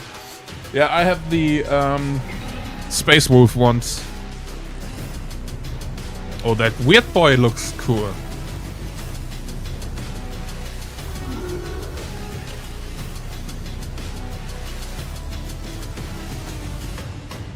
Pain boy. War track. I have absolutely no idea about orcs, so someone has to tell me if it's cool or not. But some stuff looks cool. The weird boy looks cool. The what is the 8080? The Walker, yeah, the Walker also looks dope. We are back with the Orc contents from Warhammer 40,000 Armageddon. A flurry of activity to deploy all here on the table in front of us. This is all of the Orc models that you find inside the Armageddon launch box, and it is awesome. So many cool things. The Weird Boy looks fucking dope on guys at home, the Tactical Rock. On what you're looking at. Yeah. Should we start with the smallest of the Orcs? Yeah, this is a properly great box of Orcs. Worth saying before we dive into the whole thing, effectively what you've got here is a combat patrol worth of Orcs, and then a bunch more stuff. So yeah, absolutely. It works out something about 700 to 800 points worth of stuff. So it's a fairly sizable chunk of an army. If this is your first foray into Orcs, and I think a lot of people are getting quite excited about Orcs at the moment, rightly so. They're very cool. I think a lot of this is a great start to an army. You've got some really solid units. If you are bolting this onto an existing Orc army, and I've got a fairly sizable Orc army at home, there are lots of very cool units in this that add new. But if you want to buy or get a box and split, let me know. I can buy that stuff, and then I will send you all the Orc stuff, and then we can work out the price then. Orc Society here. This is the Gretchen unit. We've seen some of these already. There is a unit of 10 Gretchen in the box. Gretchen are a very useful unit in Warhammer 40,000 Orc armies. You can push them forward to take objectives without worrying about any of your... cheap to they're use very, as well, very absolutely. cheap in terms of points, and you can throw them away willy-nilly and not worry too much about it. In terms of the miniatures, there are some really lovely little throwbacks in this box to classic Gretchen. So, okay. The miniatures are very reminiscent of some of the things you saw in 2nd and 3rd. No worries. Helmets there really come into absolutely. It, don't they? And also some of the weapons are quite reminiscent of Gork and Morka era grots. It's almost like it's the greatest hits of sort of grots through the ages. It is, yeah. They look great. I like it. So anyway, we've had. We're not going to dwell on grots for too long, though. So should we go more exciting things? Should we go up a level? Let's in go up. Orcdom, Let's go and let's up a look level. at the Orc boys. There are 2 units of 10 Orc boys in this set. Orc You boys. can see them here on the screen. They look fantastic. They look. Essentially, it's 9 boys and then a boss. They look good. Yeah, I so can't Orcs say are anything about Orcs though. mainstay backbone of an If Orc they army. look shit, This is a brand new unit. Every model is new. let me know. The thing that we know about the new Orc unit already is that Orcs But now. I like the design of and some shooter. renegade So immediately bikers. into the new edition, they are going to be great in shooting, great in combat, a more flexible unit. They have a boss knob in each unit. The boss knobs have slightly different weapons. There's a combi rocket on one and a custom shooter on the other. It's worth saying, one of the big requests of all players. Oh, that one is the combi cool rocket with the and pin combi of the shooter have grenade in the different mouth. stats. The combi rocket is a real rocket rather than being a kind of mortal wound dealing thing. Nice. And the custom shooter just gets you loads of shots. The chat absolutely loves these. Yeah, I couldn't they agree are more. really They are cool. great. I mean, every single model is like a wonderful characterful model. Some of them have got like They little are strings all hanging off the belts. There's some stick bombs. in the unique mix. They models do have, also. There's explosives as nothing well, so grenades effectively. Yeah. Every single one is a character. doubled I'd like to there. pull the knobs out of the unit for a second and just show you them side by side, or put an Orc between them, and we'll get a nice close up because I just think these are really impressive looking models. Yeah, the Orc knobs are very large models. I think they're almost as big as some of the war bosses Yeah, we've absolutely. seen in previous editions. And the previous fact that you've incarnations. got such Nice. characterful looking options there is really great as well. So these are the Orc boys, as I said before. There's 22 mobs of 10, and they're kind of like the mainstay for your Orc. They're just really good, right? They fight really well. They're tough.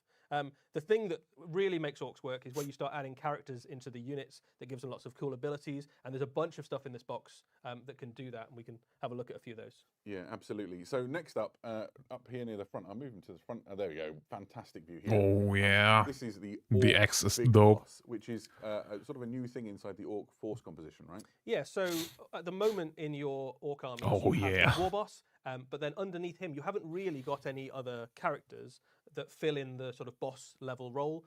So the big boss. Is That one basically looks like a war fucking boss in cool. waiting. He's With the next one horns down in the line. back. He is the enforcer of the war boss's will across the rest of your army, and he is he's a brawler. He's kind of hoping that the war boss might not make it through the battle. as Yeah, well, if maybe. the war boss gets on the wrong end of a power fist or something, he has to step up to take the war boss's place. He wouldn't be too sad about it. But in game terms, he is a really useful little piece because you put him in amongst.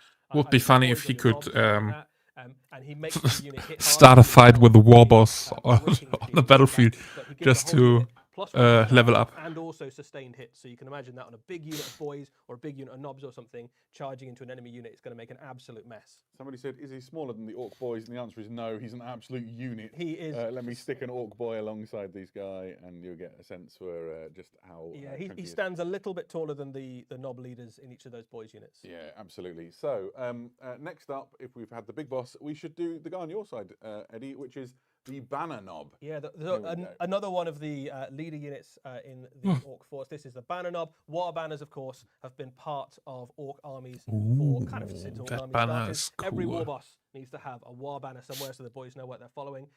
This is a beautiful model. If we talk about the model first of all, That's what excites me is the way that the design on the banner in particular lets you really customize it to your own Orc force, right? So it's got sculpted on details you can see there, but there's the spaces left that you can use the decals from the decal sheet to theme it after. That's not a decal. Plan and give them the sort of That markings and is colours absolutely that reflect your 100% not a decal they used there. yeah, so this one here that's been painted by the heavy metal team beautifully uses the decals, uses the Goth decals. So this is probably part of Gazgul's wider war somewhere. That's around not a here. decal. Fuck it's you. also That kind is of nice that is a to freehand. use other decals, so you can bad moons, or you can paint your own, and then you've also got some sculpted on bits. In terms of the game, this is a very powerful piece. It has the support rule. What that basically means is that if you have a unit, you can have a leader unit in it, something like a war boss or a big boss. Yep. You can also have a support model, something like a banner knob, so you can have two characters in the unit at the same time. That gives you access to loads of really cool combos. You can have one of each. The combos that this guy puts onto your units is that it gives the unit a 5-up invulnerable save. So basically, they're so inspired by the presence of They're the... just shrugging off bolt wounds. Yeah, so inspired by the presence of the war banner, they just shrug off even debilitating lethal hits. And then when the war is active, he also gives them +1 toughness. So that unit of even basic boys is going to be shrugging off even things like heavy bolter fire very easily. Absolutely. Here you can get a decent look at him. I'll stick an Orc boy again. Orc boy for scale. And There we go. they look pretty Again, cool. A very big, cool, impressive model. Would probably I like see these behind your war boss. spiky rocks on the Absolutely, yeah. bases. Out of trouble, but near the front lines. Something like that. So next up then, let's show the Pain Boy. This is essentially a battlefield medic / doctor for your orcs in the loosest possible I think terms. medic is a generous term. So I think first off, the model is very fun, right? So this is, I think, the first time Plastic Pain Boy. You can kind of see already from the model what he kind of does. He kind of mends your orcs if they get Sort shot, of. reattaches arms and heads and things if they get blasted. Nice. He comes with a grot orderly. He's is got a little helper. This is really fun model. I think the grot orderly is one And of my favourite essentially, things. he's in a the set. token really for your force, isn't he? Because he has an ability to use him in the game. Yes, so in game terms, what the Pain Boy does, another support model, so again, a model you can put into a boy unit or a knob unit alongside something like a war boss or a big boss. He gives the unit Feel No Pain 5. Oh, and the Incredibly good Pain on Boy already very tough has orcs. lost one of his The grot feet orderly there. with him is effectively a once game ability where you can bring back bodyguard units into that unit. So once a game, you can get some of your boys to stand back up again, even after they I died. assume you are stitching limbs back on at that point, or Yeah. putting squigs into empty. Or maybe brain- the brain grots run cavities. off to get some spare parts, and he's just come back with them. He's a something like that. freaking So here they are at the front of Frankenstein's the, monster force here, with all the should stitches we there. orc scale? We've Yeah, done it he's every about other the same time. size as a boy, maybe a little bit bigger. but than an he's orc not boy. there for his bulk. He's there for his think you know what's. Yeah, he's also got a kind of Urti syringe, which is actually fairly solid in combat. It's only got one attack, but it does have anti-infantry and precision, which is pretty solid. So That's you not can bad. kind of, So you pick on every now enemies and such. again, you will kill something very valuable. So next up, and we've seen this guy already on WarhammerCommunity.com, but this is the Weird Boy, a really incredible. Yeah, that one looks it's pretty so level awesome. Of artwork that we've seen and embodies That the is cool. war energy that follows the armies around. Yeah, we've already seen this guy.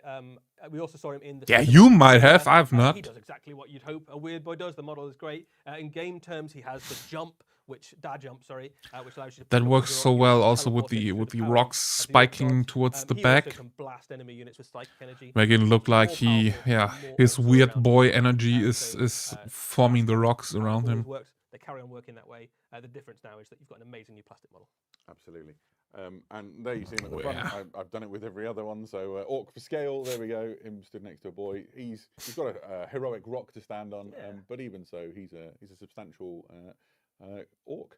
The last of the sort of infantry things in this force is, of course, the leader of the orc throng, And here we have our war boss, a really mighty looking model, worthy of leading the war. Yeah, it's a big model, Nice. this guy. So I think standing a little bit taller than even some of the current Orc war bosses we've had in the You past. got a This guy chain comes with axe. custom shooter Shit, and a we are custom fucked. chopper, and as you would imagine as well, he gives a bunch of buffs to his unit. They get +1 to their hit rolls, and he gets a bunch of extra rules when the war is. What is active. that? A One of the combi things worth combi calling out melter? about, this model's rules. Combi is, flamer? at the moment, when you take an Orc war boss, a lot of the time people are putting power All about the claws on power them. claw, Yeah, it's all yeah, about power absolutely. claw because you get extra strength and good AP, good damage. Yeah. The custom chopper takes advantage paint of one of the new jobs rules are in so the new edition fucking of Warhammer awesome. 40,000, which is cleave. So cleave basically gives you blast, so extra attacks into big units, and it makes him very, very good at chopping through kind of medium level infantry, things like Space Marines, Chaos Space Marines, Necrons, that sort of stuff. So I think it makes the custom chopper a very appealing choice, even versus some of the very lethal weapons that he could otherwise take. The chat absolutely loving the orcs, especially the war boss is getting some, and the pain boy as well, getting some real Orc for praise. scale. You get a sense. yeah, so here you This go. is almost twice as high as an Orc boy. And here's him stood next to one of his knobs. He really is an absolute bruiser. Yeah, fantastic. Really great leader for your orc Again, force. a nice big banner on there as well that takes advantage of the transfers. Well, exactly. if All you those want to. decals are going to... Oh, I nearly stuck him in with the boys. Don't do that. I mean, he could lead them, I suppose. Right, so we've covered all of the infantry units, but there's still more to go. Let's look at the first of the vehicles with this force, which is the war track. Yeah, so this is War a track. returning unit for Orcs. They've had war tracks in the past. They had war tracks back as far as 2nd edition, I think. This is a fast-moving Orc fire support vehicle. Nice. It's a bit upgunned since its last incarnation. It comes I with like a everything that custom looks like shooter, a but also motorcycle. rocket launcher. That's really where the damage comes out of this thing. Rocket launcher. They are really just quite a tasty biker weapon. orcs, That's alright. 3+3 attacks. Strength 10 and 3 damage is pretty solid. Why am I And so it's very tired good at of popping all things of a like sudden? elite infantry, and also you can punch up into even vehicles and things like that. It will kind of accompany things like your speed war, your bikes, that sort of thing, and just adds some pretty respectable fire support to your fast-moving Orc elements. Yeah, absolutely. The model itself is obviously fantastic. I'm going to show you, I'm going to very carefully, I always get very nervous holding heavy metal models. You can see all these little sort of dints inside the footplate that the knob on the back is standing on. Those, I'm pretty sure, match the hobnails on his boots for giving us some extra stability. I've been looking at this kit trying to work out all the secrets of it. One of the things I wanted to do was, I'm old enough and grey enough that I remember when war tracks first emerged and we hunted down an original war track, and I just wanted to put it next to it for posterity's sake. Because it's like I remember seeing that original that war is an track upgrade. just the bee's knees and super cool, and it's still That absolutely is a charming, glow up. but the new one is so up. It really does show the way that the miniatures design team in the Warhammer studio have just evolved their skill set and the technology available to them to make incredible miniatures. And this war track just embodies all of that. Yeah. It's not the centerpiece It's not, of the Orc no. throng, however. I'm going to carefully put it to the back. The biggest thing, the biggest gun, is absolutely the Big Mech Dakar rig. So this Big does Mech exactly what you would think it Dakar does by looking rig. at it. It Absolutely. is an Orc mech. What a prized name. possession. It is an enormous walking cannon. Yo, that looks piloted by a Big Mech. You saw dope. it in the cinematic trailer, blasting things out of the sky and blasting through Space Marine forces. It has a formidable amount of firepower in the game. It's got a blitz cannon and a set of rocket launchers. The blitz cannon kicks out a whole bunch of shots. It's got heavy and sustained ones, so surprisingly accurate for an Orc shooting unit. It also gets extra shots when it shoots into smaller enemy units, so anything that's not a monster or a vehicle, you get a bunch of extra shots. The rocket launchers underneath it as well also get some fairly respectable firepower too, and then the whole thing is on a very durable frame because the Big Mech has also brought along a force field, basically. Yeah. So on his back, you can see it here in this picture, he has his force field projector to protect Nice. him. The model is just That is a repeatedly cool tells you what I'm model. talking about. I love all the cabling that hangs underneath it, the sort of ramshackled nature of the Orcs. I'm going to spin That's it carefully a around and show you my big, favorite bulky weird feature, which is the absolute model. Orky indifference to health and safety. He's literally flanked either side of him with these enormous Prometheum tanks, which are totally exposed to enemy fire. When I spin it back round and you look for those red bits, like he is absolutely catching stray rounds. Oh, you haven't considered the no-what's of the force field, though. That's what the force field is for. Well, I guess so, and it better work because otherwise he's in trouble. This is firepower on legs, and I absolutely love it. I've bought some props in. Somebody in the chat has called me out and said that that's not the original war track, by the way. And you're right, that is a Gorka Morka era war couldn't track. find the original one. If you imagine, the Warhammer archive is like going into something from like a spy movie and looking through thousands of models on shelves. And I found the first really old war track I could and used that. So fair play, good eyes. You score 1 nerd point.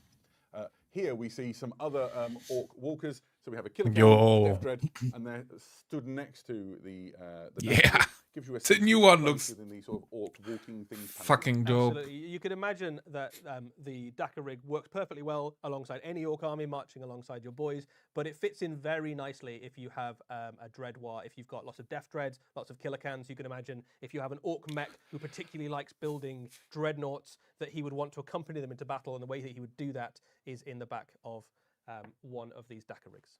Absolutely. So we have essentially, I think, shown you the orcs. There are a few questions about how the orcs scale with some of the other things in this set. I'll keep a few of these to the side so that when we show you the Space Marine half of things, I can do some size comparisons with other things in the kit.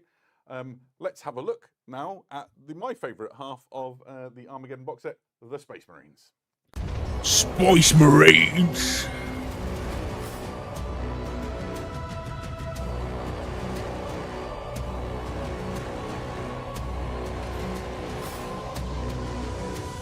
Mace Windu! Eradicator squad. With heavy bolters, alright. Captain with relic shield, oh yeah. Normal intercessors, fuck me. Librarian. And an ancient one.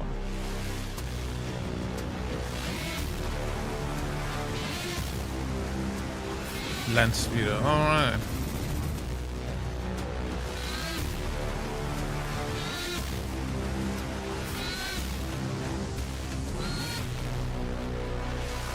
Okay, the flight stand for the speeder looks cool.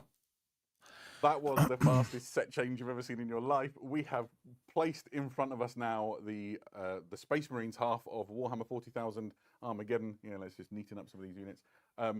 I am stoked. I absolutely love Space Marines. I've loved them for such a very long time, and this is a wonderful way to might have to paint new intercessors or kickstart a new one if you've always considered it and never made the plunge. There's a lot here to talk about. Eddie, first of all, overall impressions? Yeah, I mean, this is a great box of Space Marines. This The is Librarian effectively also Space looks Marines' dope. Greatest hits, right? So you've got your solid battle line unit in the intercessors there. You've got some fast-moving assault things. You've got your kind of Devastator equivalent with the Gravis heavy bolter troops. Obviously, you've got a great vehicle there to give you some fire support, and you've got all the classics in terms of the Space Marine commanders. There's the Captain, Librarian, the Chaplain, and of course the Ancient. So this is a great start to a Space Marine army. Some beautiful models. Wonderful. So let's start with the most straightforward of Space Marine units, if straightforward can ever be applied to a Space Marine, and that would be our intercessors. Yeah, so this is the Intercessor Squad. They are the intercessors you know and love. The key difference really with this box is the difference and the inclusion of some older armor marks and some older bits into the kit as well, but lots of returning features. So you've got a Space Marine with an Auspex there. But they and look all of the like touches you they are expect, like scaled the purity seals, same, huh? And the icons. They've got and relics and various bits and pieces around. One of my favourites, this guy here actually, now is perfect timing. He has his Purity Seal parchment wrapped around his bolt rifle. underslung grenade there as well. Sort of the combination of the old school with the new school as the Primaris things are integrating more into the Space Marine chapters, and you're seeing more of those classic Space Marine elements being added into the armour. The relic box there, for example. I love intercessors. I have 30 of them inside my Dark Angels army already. These will just find a home alongside their battle brothers. I can't wait to get my hands on them. One thing to note there on the Sergeant, you can see just on his waist there is the Armageddon campaign badge. That is a recurring feature across lots of the models in this set. And on the decal sheet. And as on well, the decal sheet, this basically the Space Marines that take part in the Armageddon campaign are allowed to wear this badge. Other than that badge noting them as part of the force retaking Armageddon, the models in this set are chapter agnostic, so you can paint them as any chapter that you like. So, Adam, you've already talked about your Dark Angels. I'm eyeing up some of these to put into my Space Wolves force. Also, an excellent way to start a brand new Space Marine army. Yeah, so I saw a question pop up in the chat which said, are the shoulder pads attached to the arms? Yes, they are. There's no sculpted detail that delineates any particular chapter, so you can use any decal or freehand that you want. But these are push-fit models, so everything you'd expect from if you've ever done before. Yep. These are the ones, which for my money is perfect because I like getting my models built as quickly as possible and then putting extra bits and pieces on them and then using them. So those. Yeah, but I can't put extra piece and bits on them because you just fucking scut it on the shoulder pads. Yeah, you could quite happily swap the heads around with these. Sergeant, I think. The Sergeant, you have an armoured head. Basically, I think every Space Marine that has an unhelmeted head in the set, if you don't want to paint faces because you want to paint them faster, like I do, or you just care about not getting shot in the face. That's true. You can. There's a helmeted head in there as well. It also makes it very easy if you want to add in some flavorful pieces as well. If you've got some spare Black Templar bits or Space Wolf bits, so that's what yeah, but not the sculpted shoulder pads we bought for fucking next unit up, then, good money. And these are a contender for the most exciting thing for me.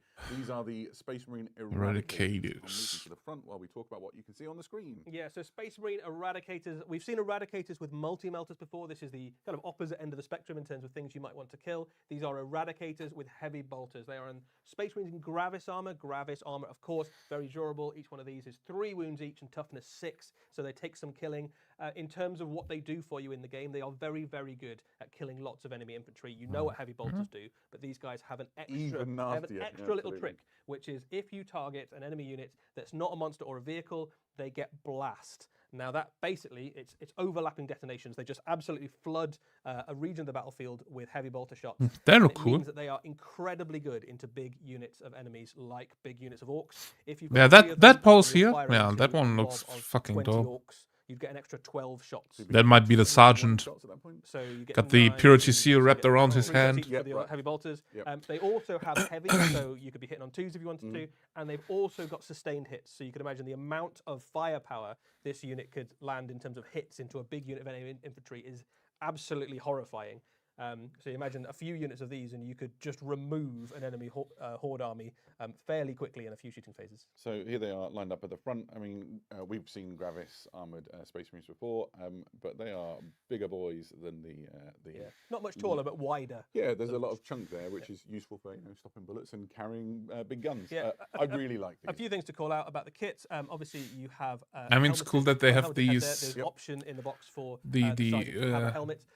I really like the knee pad chin thingies with the little balls on there. That's There's cool. a nice big shield plate on there to add in detail. You can see the heavy metal team already showing off their ability to paint checks far better than I'll ever be able to on the front of that one. But if you've got a Space Marine chapter and you want to kind of tailor these to fit, they'd look really cool in a bunch of different chapters, kind of leaning into either a very heraldic design or kind of whatever your Space Marine chapter is particularly known for. This one I've singled out. You might be able to see it if we can get an angle. So that Gravis armor has a distinctive sort of helmet shape with extra sort of components around the side, and here you can see it has been adapted, so Mark 7 helmet's got that treatment. It just looks really cool. I get quite nerdy about those. Yo, Cryo! Hello. How are you doing? Would look particularly cool in something like yeah, until now the orcs look pretty dope. I was going to say maybe Imperial Fists. And the Eradicators too. I don't know about the Intercessors. That can stand on a wall somewhere. I don't know how if they scaled them up or something. And there's lots of use cases for them as well. Lazy and comfy. That's the best. Or whatever, if you're, I mean, nobody wants blast heavy bolters shooting at them. Really, like I can't really conjure an infantry unit that would like that to happen. But I already saw the of the units in this flight stand for the land speeder there. That looked pretty dope. We've seen one Vanguard veteran, but this is the whole. I'm doing good. Also lazy blacking out some minis and watching 2 old guys talk about plastic. They are effectively. They do for intercessors what Sternguard did for intercessors for your assault intercessors. They are the hardest hitting. There you go, Mace Windu. Fast moving assault troops in the Space Marine Force. Every single one of them comes with a Mastercraft. Mace Windu head They all have confirmed. bolt pistols. In addition to that, they get lethal hits when they charge in. So the Mastercrafted power weapons make them very good going into enemy elite. All right. And because they get have a lethal great hits look. when they charge, they can even punch. Thank you things for like vehicles and monsters quite happily. They get hopping even in. more lethal when you start adding in things like a jump pack chaplain exactly. or something. Upon whom more later. Here you can see we've moved them to the front. A really great dynamic looking squad.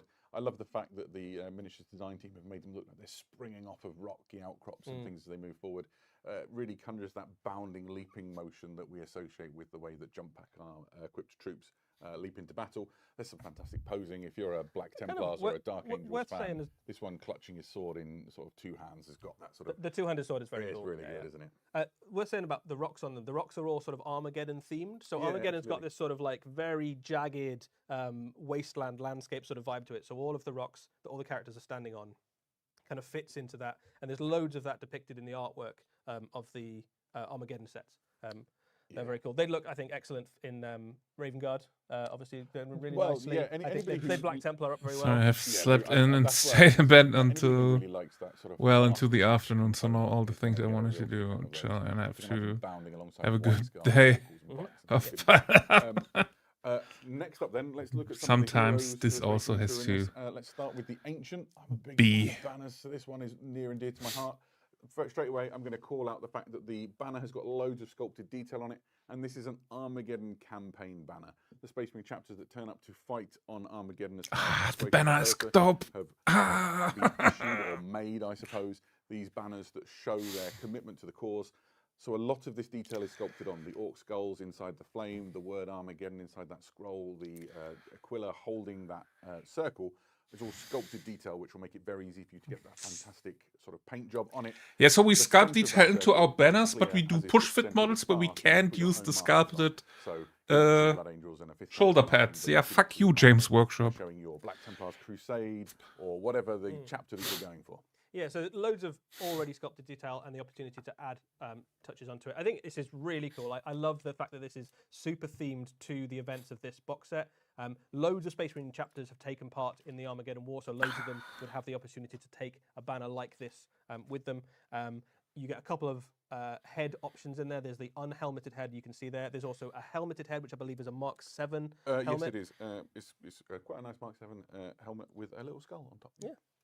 There you go. So yeah, a very, very cool banner and fairly easy to paint because it's all sculpted detail as well. Yeah, absolutely. And here you can see him at the front, a fantastic addition to your force, useful in the game, obviously, but from my mind... Yeah, that one looks dope. Yeah, he looks great. As I can get in my force. In game terms, he increases the objective control of the unit that you join. I hate that I want it now. 4 at Feel No Pain when he's on an objective. So if you... That heroic last stand. Yeah, I mean, all the best Space Marine artwork has got a banner bearer standing on an objective or a pile of dead enemies or Space Marines, right? So absolutely just conjures that when you put him on the battlefield. And if you've got a Space Marine company, you've got to have a banner, right? Otherwise... At least one. Yeah. So from the Ancient, let's go to the Librarian. So librarians, obviously... That pose is fucking amazing. This one in Primaris armor. Holy one of the first things I want to call out is the way that shit. they used the surface detail of this model to sort of inlay intricate sort of runes and patterns and things to really lean into the sort of mystical and slightly eldritch. That rock and the pose, holy, that is dope. I love it. Sort of thing, but the size of the Primaris models basically has allowed the sculpting team to add in lots of extra kind of esoteric details. And you can see there on his leg, you can just paint it as blue as you want, or you can kind of make it glow. It's some really lovely opportunities to show off your painting skills if you want to do. And this is exactly the sort of model where you'd want to have the chance to show off. I basically have, I think, one of every librarian. And one of the things that's really interesting is this.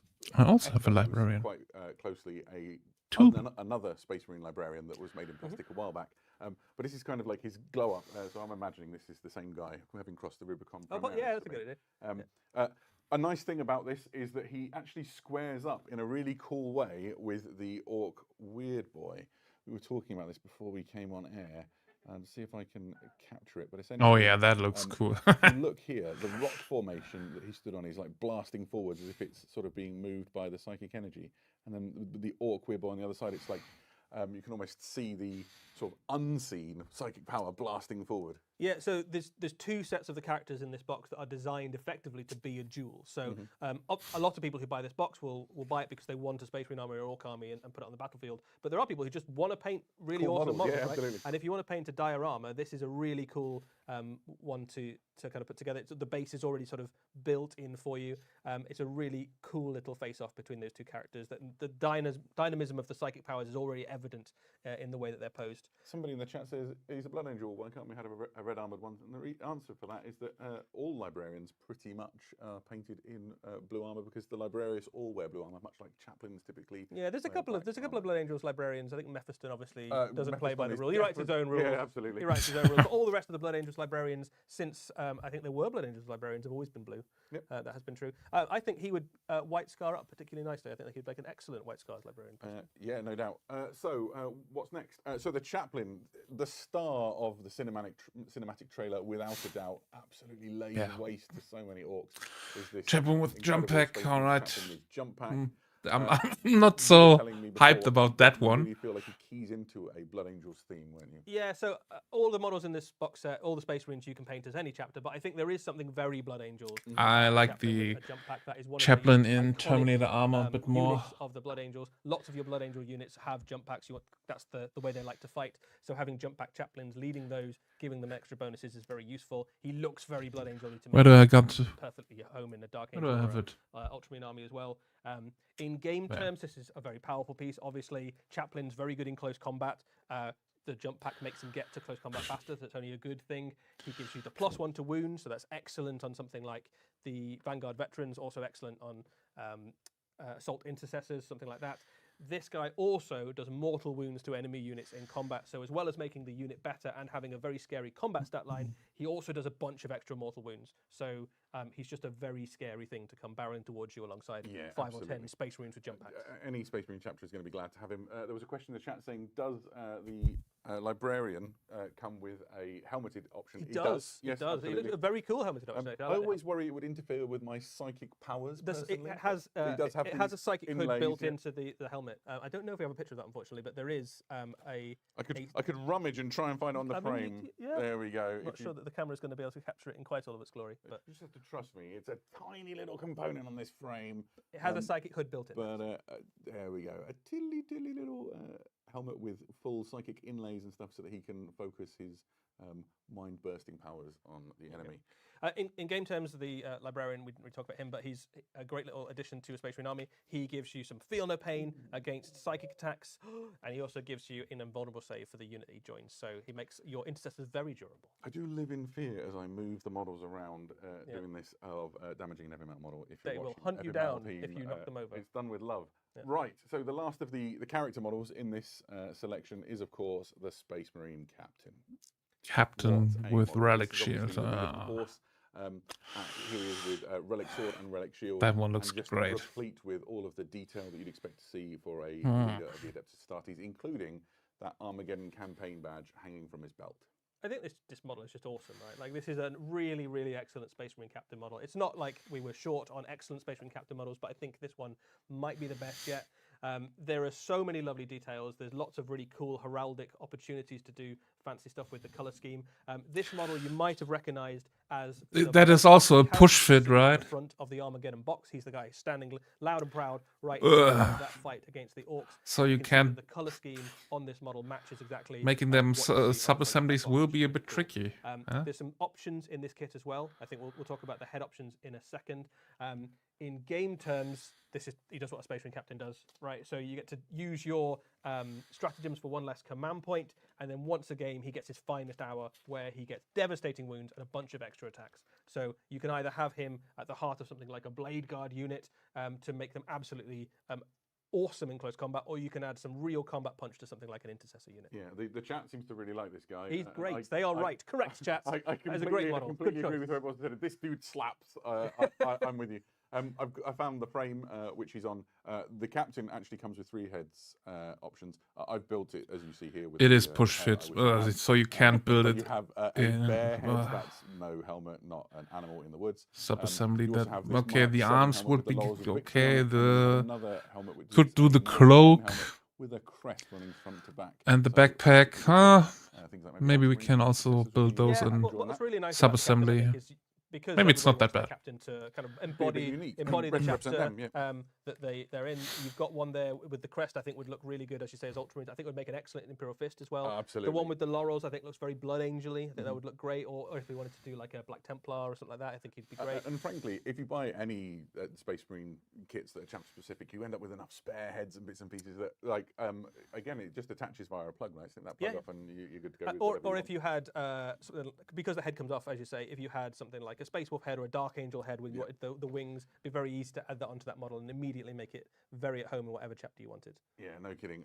So really a fantastic model. Yeah, or Salamanders, because we only have one fucking miniature chapter model helmet. The Space Marine side of things, which is of course the Space Marines Land Speeder. I'm really excited by this on a personal level. It fills a niche in my hobby life, which I'll explain later. I like the This is flight a stands. reimagining of That the looks classic Land Speeder chassis that we saw cool. first years ago. And it comes with some options. So I don't know why it's smoke. On the screen, you have the multi-melter, and then you have the Onslaught Gatling cannon. Might have been a bit cooler if it was just one big rock where it's like sliding down or something. They basically add a little bit of extra anti-armor punch. So if you want to use this as a tank hunting rapid strike thing, you absolutely can. The multi-melter combined with the missiles, which are basically crack missiles, that makes it excellent at hunting down enemy vehicles.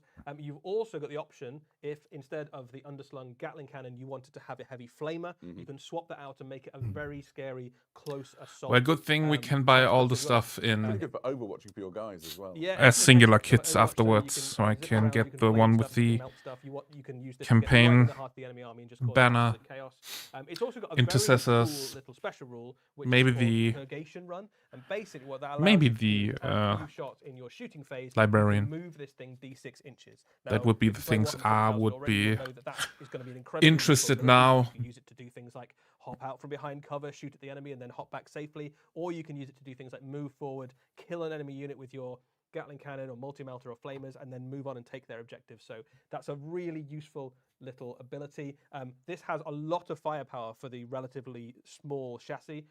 So I think we're going to see a lot of land speeders in Space Marine armies. A fun thing to point out here as well while we're talking about it is, I'll show you the frame. So here you can see this rocky outcrop that the model is based on. If you end up with having multiple land speeders in your force and you don't want them all to have an identical rocky outcrop, the kit also contains this piece here, which is essentially the sort of the fin that hangs down beneath the land speeder, so you can build them with that and then attach it to the base via like a stalk. Or so you get an extra tactical rock that you can just yes, deploy exactly. elsewhere. So I think the expectation, because it's a push fit, everything in this is push fit, that you would use the one with the tactical rock for this, but then if you trade with your friends and end up having two, they don't have to be the same if you don't want them to, which I thought was quite. I don't know how I feel about it all being push fit. Very excited. I'll talk more about it later.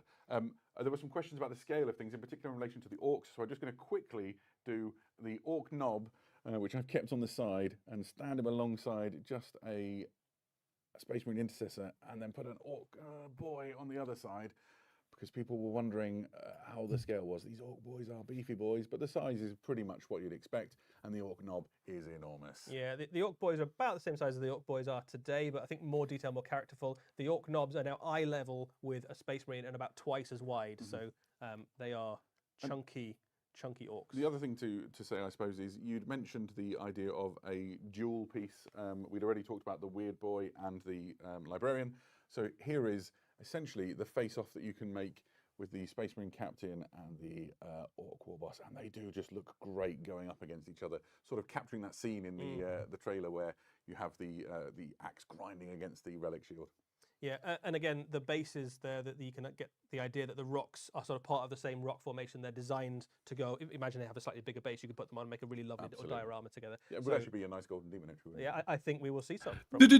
Dorian, hello Luna. That is. How are you doing? The models from the Space Marine side. We've done the orcs. So that's all of the things that come inside Warhammer 40,000 Armageddon. We've talked a little bit. Your about Orc the boys fact that just got you new don't have to paint models. these in the colours of the models that you Yeah, see have the here. Blood Angels. Yeah. And so we've actually got some Beautiful examples angel. from the Heavy Metal team Excuse of me? other Space Marine chapters. Are you that talking they've to painted. yourself? And these Or? are using the decals that you'll find inside the kit, and these are also forces that you'd expect to see present on Armageddon.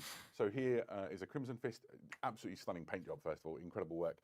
Crimson Fist, of course, synonymous with wars against the war. That beautiful ball. It just looks wonderful. A White Scar. Again, the White Scars have turned up in significant numbers. I hate that they are push fit models. So here is an intercessor. Because now we can't use other shoulder pads. Enjoying that. And then obviously a Space Marine Eradicator of the Salamanders chapter. Nice. And one of the things they've done a wonderful job here, just to shout out Sally's. the crazy skills of the Heavy Metal team, is painting that sort of lava effect at the bottom on the flat plates to really make use of those open spaces. Yeah, I really like the Eradicators, those big sections on the front of the Heavy Bolter to kind of show off whatever it is that makes your Space Marine chapter unique. You can imagine that works equally well with a very heraldic scheme if you had something like Howling Griffins or something. It would look very cool, painted up with kind of any thematic thing.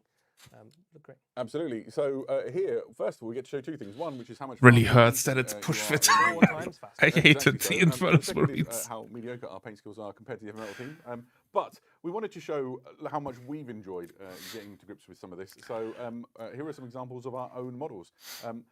Here is my land speeder, and I'm going to wax lyrical for a minute. I brought along a little friend for him, and this is why I'm excited, right? So I've been a Dark Angels collector for a very long time. My favourite thing about the Dark Angels is the Raven Wing and their sort of hunt for the fallen, and that act as the vanguard of the Dark Angels army. And within the Dark Nice Angels, one, there's Murdoch, doing your particular job. things with their force organization. The first company is the Death Wing, the second company is the Raven Wing, and the Raven Wing act typically in squads of 10 operating as a Raven Wing attack squadron. Now, in days of yore, that was 6 bikes, an attack bike, and a land speeder for 10 men. But with the Primaris era, I got very excited by the Outrider bikes and the ATV, but that got to 8. And then when the land speeder came along, and I've got one here, actually, I can show you. The Storm Speeder? There you go, the Storm Speeder. Beautiful model. It's 3, and so it doesn't add up in the weird wrong math amount. that I've got going on in my head. You can see how it scales alongside the land speeder, actually. It's really nice. But this enables me to once again get back to that sort of perfect, magic sacred 10. magic 10 that I seek with my Dark Angels army. So that was the first thing I painted. I was very, very excited to have a Primaris era Raven Wing attack squadron. I yield the microphone to Eddie. Yeah, well, I've painted them as well. I've done a couple of Space Marines and a couple of Orcs. I did a Long Fang for my Space Wolves. That's one This is in the colours of the army you took. That's, to yeah, Adeptus, absolutely. I'm expanding that. So it is the Redmoors. So painted him up as a Long Fang. I did some hazard stripes there on the Bonus front. points right. for hazard stripes. You've got to put hazard stripes on. Otherwise, commitment. how do you know which end is dangerous? Quite. You don't know. They also did, because I wanted to do kind of... I love that heraldic, banner. It's I so did fucking a, awesome. Stormlord Space Marine. That is one of the chapters that features in Operation Imperator. Damn. It's one of the Space Marines, White Scar successor, battling currently on the plains of Armageddon. And then I painted a couple of Orc units for my Orc army, the Squigtown Scrappers. First off, I've got the War Boss. I've got a few War Bosses, but I'm looking forward to using the new Cleave mechanic to chop through lots of Space Marines next time. Who's that red and white cutie? And of That's course, the ancient from the new box. I don't know what chapter it is. And he's going to lead my Dread mob. I think I've got about 7 or 8 Dreadnoughts, various So different he's types. kind of the mech who made them. Yeah, he's I gonna don't know all of the make them chapters. Dreadnoughts and kind of march behind them, watching his creations as if they blast through. It's the stuff those two guys painted. And I'm absolutely made up because somebody said a nice thing in the chat about my the base on my Outrider bike. very nice. So that's it. I'm stoked. There we are. So I'm just super excited for Warhammer 40,000 Armageddon. It's a genuine enthusiasm because I love Space Marines. But more there's than one anything. more. So True. this is just a I good can time vouch to for be that. alive. Chat, you've been wonderful joining in the conversation, asking so many questions. It's been really good to have you here. Now is your last chance to get some questions in there if you've got any. Eddie, while I let the chat fill up, what's your favourite thing in the set? Pick one thing. Oh, one thing. Well, I mean, I'm obviously very excited about all of the Orcs. I think they're immediately going into my Warhammer 40,000 Orc army once I can get them painted. But I am actually probably most excited about the lore and background in Operation Imperator. I really That like would it. also It's one of my be the favourite only books thing in why the I want to buy the 40,000 universe. box, I just get to very warm, fuzzy, nostalgic feelings thinking back to the original have the Wars book. for Armageddon that I got to play. I'm a sucker for and maps. seeing the battlefield and the There war we zone go. of Armageddon, all the different hives and locations explored in super detail in a good old-fashioned, old-school campaign book is absolutely wonderful. I've been loving it. Great. If I was picking a thing, it would be very difficult. My heart says, say, the Landspeeder, because it fills such a weird little niche in my own hobby brain. But my head says that the Dakarig really Yeah, steals the show. Big Mac Dakarig Just incredible piece of is fucking awesome. Been in the Warhammer hobby now. I'm looking forward to Against seeing something that along one genuinely girly leaves you popped. Speechless at first blush, and this was one of those things. I love that it basically looks like a giant mechanized squig as well. You can, if you sort of Girly pop, baby. it's got the legs, it's got the sort of ponderous gait. It's just a really fun model. So a bunch of questions that maybe we can cover off. The most prevalent one is any news on a release date, Eddie? So we're not going to tell you the exact release date today. We will say that it will be released in June. So by the end of June, you can have your Armageddon box in your hands and be building. Okay, up next and playing month. the new edition. Got it. Lovely. Somebody said, what about Crusade? And the nice thing about the new edition of Warhammer 40,000 is that essentially Crusade was a way in this current edition of Warhammer 40,000 of making your games feel extra narrative. All games of Warhammer 40,000 have got that narrative injected into their very DNA now. Yep. And if you want to take it that extra level, well, you've got that Dominatus deck to sort of link your game together with a full campaign. It should be really exciting for you. So Crusade is dead. Somebody said, where do we get our t-shirts from? Eddie and I got these t-shirts at Adepticon. We did, along with 1,000 other Nice. people in the room. Yeah, we who've got hosted these the t-shirts. preview So there. if you want cool swag, then come to our events and get cool swag. That is exactly where I was going with that. Adepticon is one heck of an event. Cool swag. Okay, Been there, Grandpa. done that. Preview. Got the t-shirt. Yeah, absolutely. So Everything is going to be released as its somebody own in the chat also boxes, got the yes. t-shirt. Well done, you. Right, Except for the we books are and stuff about inside the done, box. I think it is fair to say. Chat, you've been lovely. It's been so nice having you here joining us. Everybody in the room who's moved models around so carefully and with such speed, thank you for helping make this preview happen, for pushing all the buttons. But there's one more. Good. Come If you on. want more information about Warhammer 40,000? Some kind of teaser. Pictures, if you've been trying to Anything. and that's just not working for you. Warhammercommunity.com has articles which cover all of the models that you've seen here in probably more detail than Eddie and I have They do rambled. actually also have some very lovely pictures of other miniatures and other paint schemes that we weren't able to show. So There you go. if you want to see the Space Marines painted up as Salamanders or White Scars or Crimson Fists, they've got some great shots. Fantastic. So all that remains is to say thank you, everybody. It's been lovely having you here. We'll see you again very soon. Don't mind if I do. Okay, shut the fuck up. All right, let's take a closer look. Boop, boop.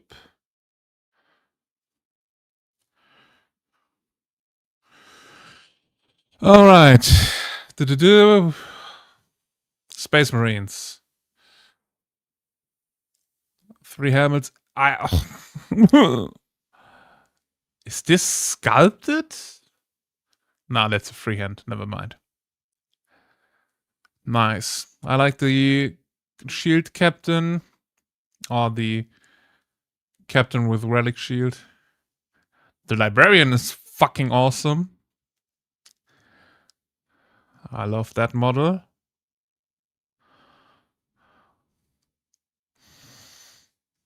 Jump pack, chaplain. I'm not really interested in that one, to be honest.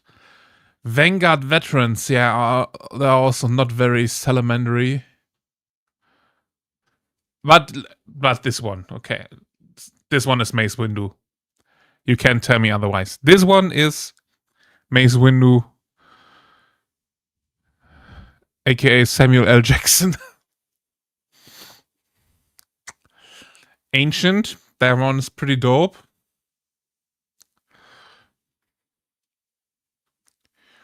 That one looks pretty awesome. Intercessors. Okay, they just got different armors, but they don't look like they scaled them differently. All right.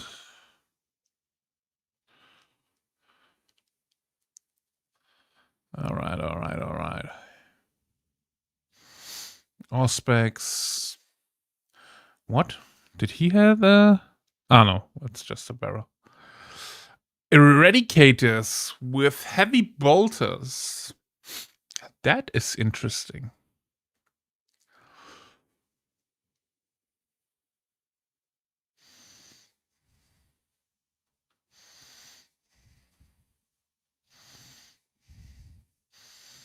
Space Marines already taking over Checker Prince.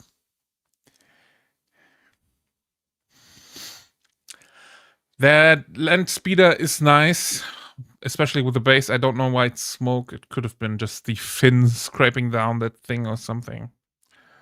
But it's not a model I would want or need. There we go. We have some... Yo, all the Salamanders. Holy shit. No, I don't want to... There we go.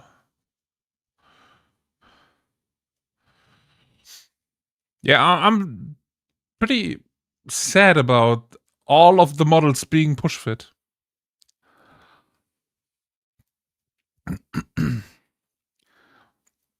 Because I can't use my sculpted shoulder pads now that I bought for good money. Yeah, that's what I want to do with the Bannerman.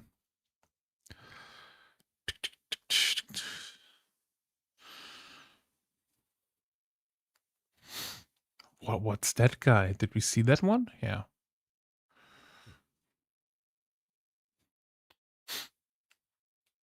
Crimson Fists, White Scars. Okay, okay. Then Ox.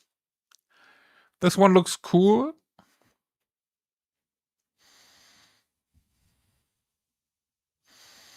Any options there?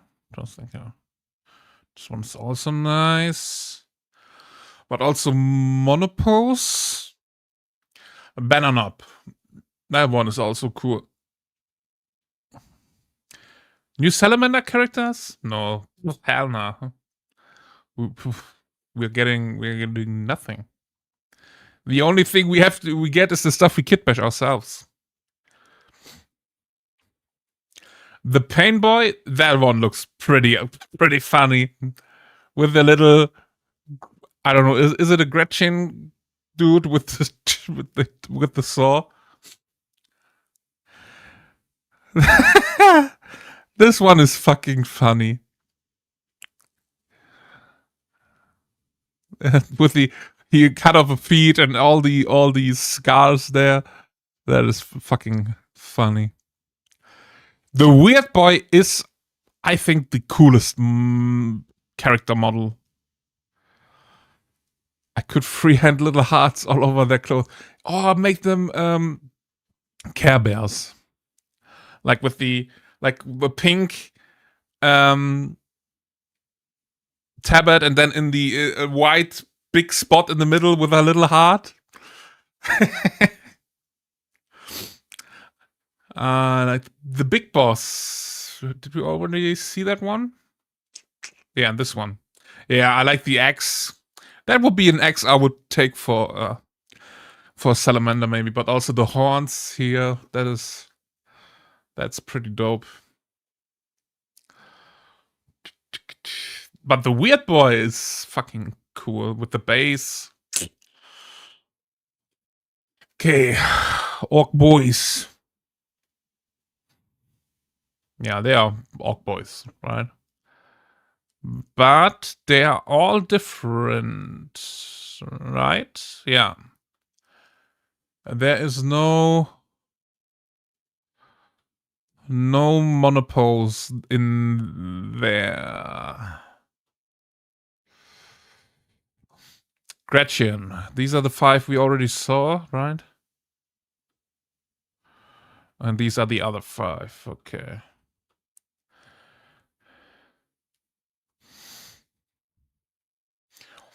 War Track. That is also pretty awesome. The vehicles for the orcs are fucking dope.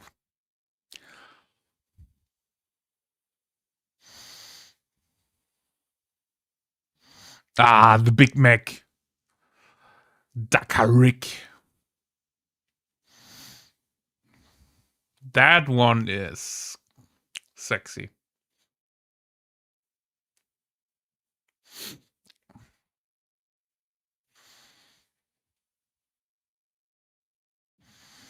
Nice, there we go.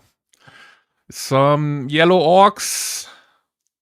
Red ones, because they need to go faster. And my heart.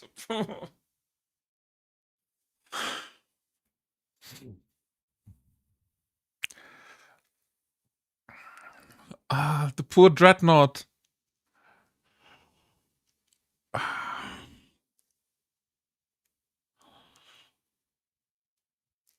But the new relic shield dude looks good. That's a lot of fucked up salamanders, yeah. Dreadnought here, that looks like a Land Rider.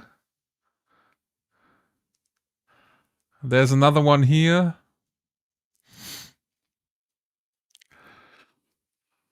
Yeah, that hurts. All right, what else we got? We got the new core rules booklet. Chapter approved missions for this and next year, and the campaign deck to make it more narrative for your games. Data sheets are... I don't know why they put that stuff in. That printed out data sheet cards are absolutely horseshit waste of resources. 1 month later, you can fucking throw these cards into the bin. Okay, transfer sheet, the basic Salamander stuff we got there.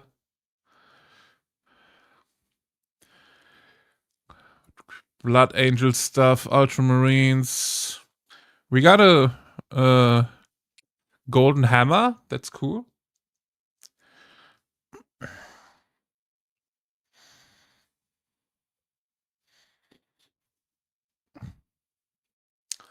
We got a golden hammer there. Crimson Fists, White Scars.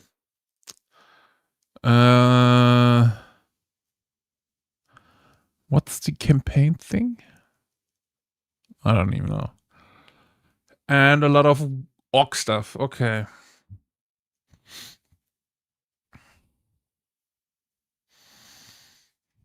Yeah. Oh, that image. It hurts. What else we got? Operations Imperator. Ah, yeah, that is the lore book about the war on Armageddon. Operation Imperator, Death Angels of Death. What's an overview of the conflict unfolding upon Armageddon and the initiation of Operation Imperator. That the desperate Space Marine campaign to liberate the Hive world from the Orcoid invaders. That is the chronic from the beginning. Detailed look at a handful of Space Marine forces deployed to Armageddon, including the heraldry, composition, and actions in the opening phase of operation. This would be something I would be interested in. Just having the lore and reading that stuff, looking at the heraldry. An overview of Armageddon's primary theaters of war, detailing the most crucial locations. Okay. Orcish hordes, the warbands of on Armageddon, containing the war bosses' forces. All right. Under the command of Gasku Mac Uruk Thraka. And Dark Millennium, Warhammer 40k universe is broad. Is it galaxy spanning? The armies that fight to defend it are those that seek to bring about its doom.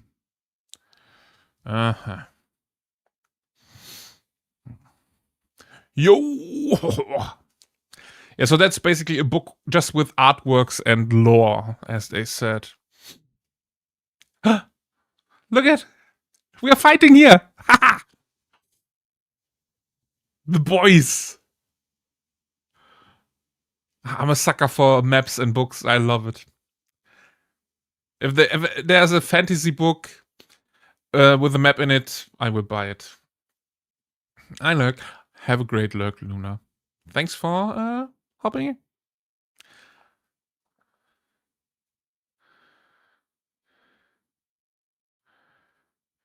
Nice. So that's what we got there. And that's just what's in the box. Okay.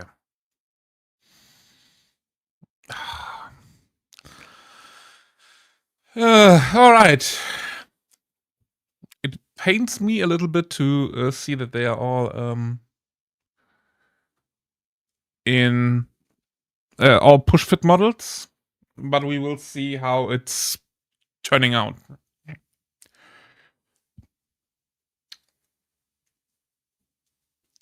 Because I hope in the end it will be.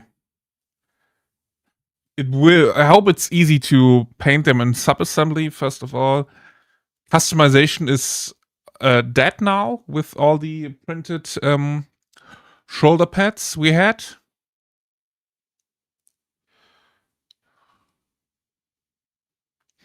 Yeah, but all the intercessors have the shoulder pads sculpted on their arms, so you won't be able to replace them without cutting them off, and that's absolute horseshit. I hate that they do that. So you have to cut them off and then put some new shoulder pads on there. So customization is a bit dead with that. Even though you bought the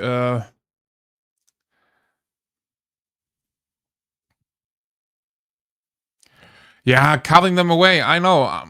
But it's just another obstacle, right? For customizing. It's shit, yeah. It's shit. So I would be interested in getting the banner dude, the ancient one. Maybe the new relic shield captain and the librarian. And maybe some intercessors, but I have to look up if they are scaled differently now. If they are different scale than the ones I've got, I buy them and then paint them anew. But yeah, the librarian is super dope.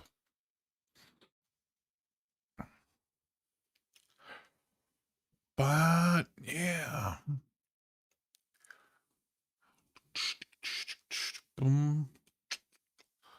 All right, kids.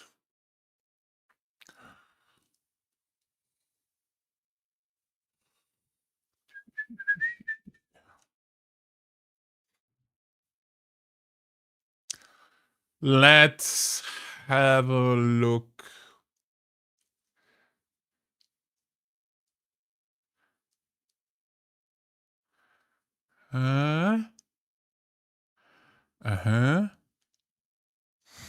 Alrighty. All right, kids. We will raid out and have a have a great rest of the day. We will raid out, start the raid. If you want to, follow me on Instagram and TikTok. I'm almost at 1,000 followers, so soon TM I can stream on TikTok too. And I will be back tomorrow, blacking out some armors. I think we will get through all of the models, and then we can separate them again into some units to paint in squads. So yeah, we will raid Ren. That's not getting better. And yeah, have a great evening, everybody. Thank everybody for chatting, for being here, for hanging out, for lurking, for watching two old men picking out their plastic. And yeah, I will see all of you tomorrow. Remember to be good. And if you can't be good, be careful. Bye-bye.